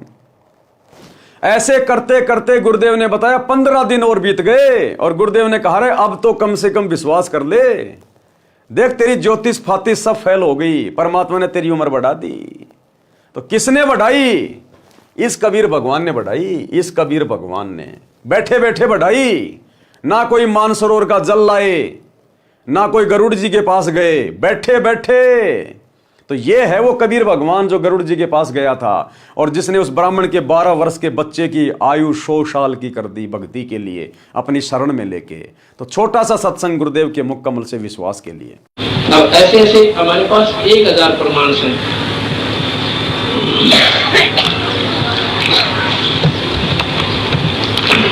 ये भगत जी मिस्त्री राज है। कृष्ण सनोप गंगाराम गांव करोथा में हमारा ही आश्रम भी बन गया, बाद में बना है। इसको इतना भयंकर रोग हो गया, इसने 6 मैं बोला भी बात सुनो, बंदी छोड़ भगवान की शरण में विधिवत लाओ उसको और नाम जुआओ। और पहले उसने नाम लिया था पर बीच में उसने अपना वो साधना छोड़ दी मारे वाली और लग गया करने। फिर उसको कुछ तकलीफ होगी बाद में, तो मैं बोला उसको दोबारा तो उपदेश लेना पड़ेगा। वो दोनों इतनी फूट फूट कर रोने लगी, वो लड़का भी रोने लग गया छोटा सा। जो बोले जी छोरा, जो बोला विक्रम तक मेरा पिताजी मरेगा और मन ने करनी में सब मिठानी पड़ेगी माई को, पेट को नहीं खाते। कहा जी मारा भी कालजा बैठ गया, इतना बुरी तरह रोया, हम दोनों के दोनों घर पे। मैं बोला भी उसको लाओ यहाँ पे और अपना दिल रखने खातिर मैंने उनको भाई 7 कामना अपने कबीर भगवान के आधार पर दी कि वे चिंता ना करें, ये नहीं मरेगा। पर न्यों कौन दिल डटे है, कहते हैं मैंने उसको खूब कहा नहीं मरेगा, तू चिंता ना करे, मेरे पे लिखवा ले जाइए मर जाते। मैंने यहाँ तक कह दिया पर कोई ना बेटा मेरा। जो बोली जी हम तो आपके साथ छोड़ना कि 15 जनवरी 1999 3 हाथ रेखाएं देखने वालों ने धरती के 15 जनवरी के बाद ऐसा जीवन नहीं है। अब हम उन आधे खड़े अंगड़ा पक्का माने, उसने जो कह दिया फाइनल है। और तीनों ने कह दिया, एक ने भी कोई ना, फिर गुंजाइश भी नहीं रहती। बात भी सच्ची से। पर कबीर साहब के अंदर वो शक्ति है, कर्म की रेख न बदल दे। जब आत्मा तो इसके तरनाम रो आदमी पड़े करे, लल्लो पत्तो करनी है कि कोई ना सुने। अब वो था उनका, उसने नाम दोबारा लिया, अन्य बोले जी आप इसमें साक्षर आए। ये 3 जनवरी की बात से, तो बोले 15 जनवरी लास्ट लिख रखी है, ये सेवा कर देगा आपके पास। ठाकुर कहा जा भाई देखी जाएगी। उसने नाम ले लिया, हमारे साथ रहने लगे। जब आ गई 14 जनवरी, रोटी खानी छोड़ दी। खावत पहले हम इसी था बेचारा, इतनी बुरी पीड़ा है इसलिए यहाँ पर गले में और सारे शरीर में कापड़ लगना। 14 जनवरी जब आई, रोटी खानी छोड़ दी। मैं बोला भाई कृष्ण खाना खा लिया? अब जी खा लिया। मतलब ऐसे बोला, वो तो जिसका सत्संग चल रहा था उन्होंने बोला जी बहुत नहीं खा, भगत जी ने का उठ का आया थाली पर। और बाद जिसका दिन कर रखा मरने का, किसी रोटी खाई नहीं। बात भी सच्ची है। देखो जिसका ना बीता वो तो कुछ भी कह दो, पर जिसकी लहसुन आंसू होगी नहीं कहानी, पसीने आ जाएंगे। मैं बोला भाई तो मेरे कह दी वादी रोटी खा ले। मुश्किल से उसने 15 मिनट बाद टूक अंदर गया। बोले सेब खा ले। बोला जो मना अच्छी नहीं जाएगी। अच्छा भाई 15 जनवरी आ गई, चाह भी नहीं पिया। 15 जनवरी आ गई, उस दिन हम वही थे, मध्य का दिन था।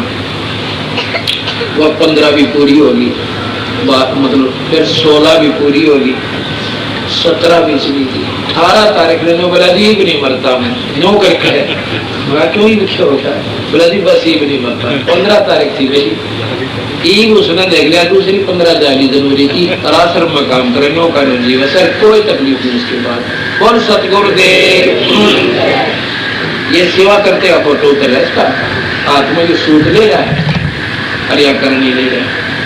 ये वहां क्रोध आश्रम में सेवा कर रहा है। बोल सतगुरुदेव। तो इस प्रकार ये पूर्ण परमात्मा है, अनंत कोटि ब्रह्मांड के भगवान से। तो भाई और बहनों, हमने निसंशय अपने गुरु जी को परमात्मा मान के भक्ति पे दृढ़ हो जाना चाहिए। मेरे गुरुजी से दीक्षा ले ली है। गरुड़ ने कहा कि वो बच्चा मरा नहीं, 15 दिन हो गए मेरे गुरुजी से दीक्षा ले ली है। उन्होंने उस बच्चे को पूर्ण आयु जीने का आशीर्वाद दे दिया। ब्रह्मा विष्णु महेश तीनों फिर धर्मराज के पास गए। अब तीनों देवता फिर धर्मराज के पास गए कि तू तो कह रहा था कि ये कल मरेगा, इसके कागजों में लिखा हुआ है, इसको तो आज जो है 15 दिन हो गए। अब धर्मराज ने देखा भाई बात तो सही है, 15 दिन हो गए, जबकि कागजों में तो 1 दिन का लिखा हुआ था। फिर से कागज देखे तो कहा भैया ये तो किसी ऊपर वाले के हाथ में, ये तो कोई परम शक्ति के हाथ में है भाई। अब इसमें 100 साल की आयु लिखी हुई है। धर्मराज ने कहा इसमें तो 100 साल की आयु लिखी हुई है, उस दिन तो 1 दिन की थी। तो कहा भैया ये तो परम शक्ति के हाथ में, हमारे हाथ में कुछ नहीं है। धर्मराज के कागजों में चेंज कर दी भगवान ने उम्र, सतगुरु रामपाल जी ने। इसलिए कहते हैं जम जोरा जहां से डरे, मिटे कर्म के लेख। उस बच्चे के कर्मों के लेख में उसकी मृत्यु थी। उस भगत के कर्मों के लेख में 15 जनवरी के बाद उसकी मृत्यु थी। लेकिन इस परमात्मा ने वो लेख मिटा दिया, नया लेख लिख दिया। ये कलम इस परमात्मा के हाथ में है, सतगुरु रामपाल जी के।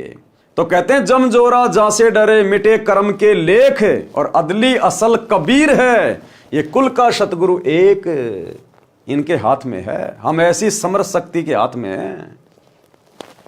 साथ में गरुड़ भी गया। तीनों देवताओं ने धर्मराज से पूछा कि यह बालक कैसे जीवित है, उसको मर जाना चाहिए था। धर्मराज ने उसका खाता देखा तो उसकी आयु लंबी लिखी थी। धर्मराज ने कहा कि यह ऊपर से होता है। धर्मराज ने क्या कहा कि भैया ये तो ऊपर से होता है, मेरे हाथ में कुछ नहीं है, जैसा जिसका लिखा होता है मैं तो वैसा ही देता हूं। ये तो कोई और शक्ति है, कोई परम शक्ति है, वो लिख के देता हमें। धर्मराज ने कहा कि ये ऊपर से लिखा होता है, ये तो कभी कभी होता है, उस परमेश्वर की लीला को कौन जान सकता है। नामा और रैदास रसीला, कोई न जाने सतगुरु की लीला। कहते हैं ये ऐसा ऐसा चमत्कार तो कभी कभी होता है, कभी कभी जब उस परमात्मा ने अद्भुत लीला करनी होती है तभी मेरे कागजों में हेरा फेरी होती है। तो आज तो कलयुग की पिछली पीढ़ी में परमात्मा ने लाखों के कागजों में हेरा फेरी कर रखी है, लाखों भक्तों की आयु बढ़ा रखी है। और ऐसे समर्थ परमात्मा के नाम पर सतलोक आश्रम धनाना में गुरुदेव के परिवार वाले ये लोग हॉस्पिटल बना रहे हैं, हॉस्पिटल खोल रहे हैं। वो हॉस्पिटल उम्र बढ़ाएगी क्या? उम्र बढ़ाने वाला ये है, इनको खुश करो भक्ति करके, मर्यादा में रह के। ये ड्रामेबाजी करके, राजनीति करके, स्टेडियम बना के, गुंडों की सीबीआई जांच, जाटों का आरक्षण, जाटों की धर्मशाला, दुनिया भर का पाखंड, राजनेताओं की रैलियां, चाहे हॉस्पिटल क्या, हॉस्पिटल का बाप बना लो। ये परमात्मा राजा नहीं करेगा तो दुर्गति से मौत है, दुर्गति से। तीनों देवताओं को आश्चर्य हुआ, परंतु मान बढ़ाई के कारण प्रत्यक्ष देखकर भी सत्य को नहीं माना। अपना अहम यानी अहंकार भाव नहीं त्यागा। गरुड़ को विश्वास अटल हो गया, और गरुड़ को विश्वास पक्का हो गया, लेकिन ब्रह्मा विष्णु महेश ने फिर भी सच्चाई को स्वीकार नहीं किया। कबीर राज तजना सहज है, सहज नारी का ने, और भाई मान बढ़ाई ईर्ष्या दुर्लभ तजना ये। अध्यात्म ज्ञान के अभाव के कारण मानव को कुछ असाध्य बुराई घेर लेती है, जैसे मान बढ़ाई, ईर्ष्या। मान बढ़ाई का अर्थ है पद या धन के अहंकार के कारण सम्मानित व्यक्ति। ये दोनों सम्मान के कारण बड़प्पन यानी मान बढ़ाई तथा ईर्ष्या ऐसी बुराई है, इनके अभिमान में अंधा होकर इन्हें नहीं छोड़ता। राज त्याग सकता है, स्त्री का त्याग कर सकता है, परंतु इन दोनों को त्यागना कठिन है, और ये त्यागे बिना ये परमात्मा नहीं मिल सकता, मोक्ष नहीं हो सकता। मान बढ़ाई और राग द्वेष ईर्ष्या को त्यागे बिना। इस गरुड़ बोध के अंत में वासुकी नाग कन्या वाला प्रकरण गलत तरीके से लिखा हुआ है। यानी कबीर सागर में जो गरुड़ बोध लिखा हुआ है उसके बारे में गुरुदेव बता रहे हैं कि नकली कबीर पंथियों ने इस गरुड़ बोध में जो वासुकी नाग कन्या की जो कथा लिखी है वो सरासर गलत लिखी हुई है। इसमें गरुड़ को गुरुपद चित्रार्थ कर रखा है, वह ऐसा नहीं है। जो भी किया परमेश्वर कबीर जी ने किया। अब पढ़ें कुछ अमृतवाणी गरुड़ बोध से। अब जो कथा हमें गुरुदेव भगवान ने लिख कर दी है पूरी की पूरी गरुड़ जी की, अब इस कथा को गुरुदेव ने कुछ अमृतवाणियों में जो है लिखा है। इन अमृतवाणियों को पढ़ने मात्र से भी हम बहुत सारे पुण्य के भागी बनते हैं, भक्ति धन हमारे पास जमा होता है, हमारी आत्मा रिचार्ज होती है, क्योंकि ये कबीर परमेश्वर के मुख कमल से उच्चारित हैं। कौन कबीर परमेश्वर? सतगुरु रामपाल जी, और इन्हीं के कर कमल से लिखी हुई हैं, इसलिए सोने पे सुहागा, डबल डबल लाभ। तो भाई और बहनों, आज की वीडियो में हम केवल यहीं तक लेंगे। कल रात्रि 8 बजे हम इन वाणियों को पढ़ेंगे, उसके बाद फिर आगे की वीडियो में और आगे बढ़ेंगे। तब तक गुरुदेव भगवान हम सबको आज्ञा दें, इजाजत दें, सद्बुद्धि दें, आशीर्वाद दें। बंदी छोड़ सतगुरु रामपाल जी भगवान की जय हो।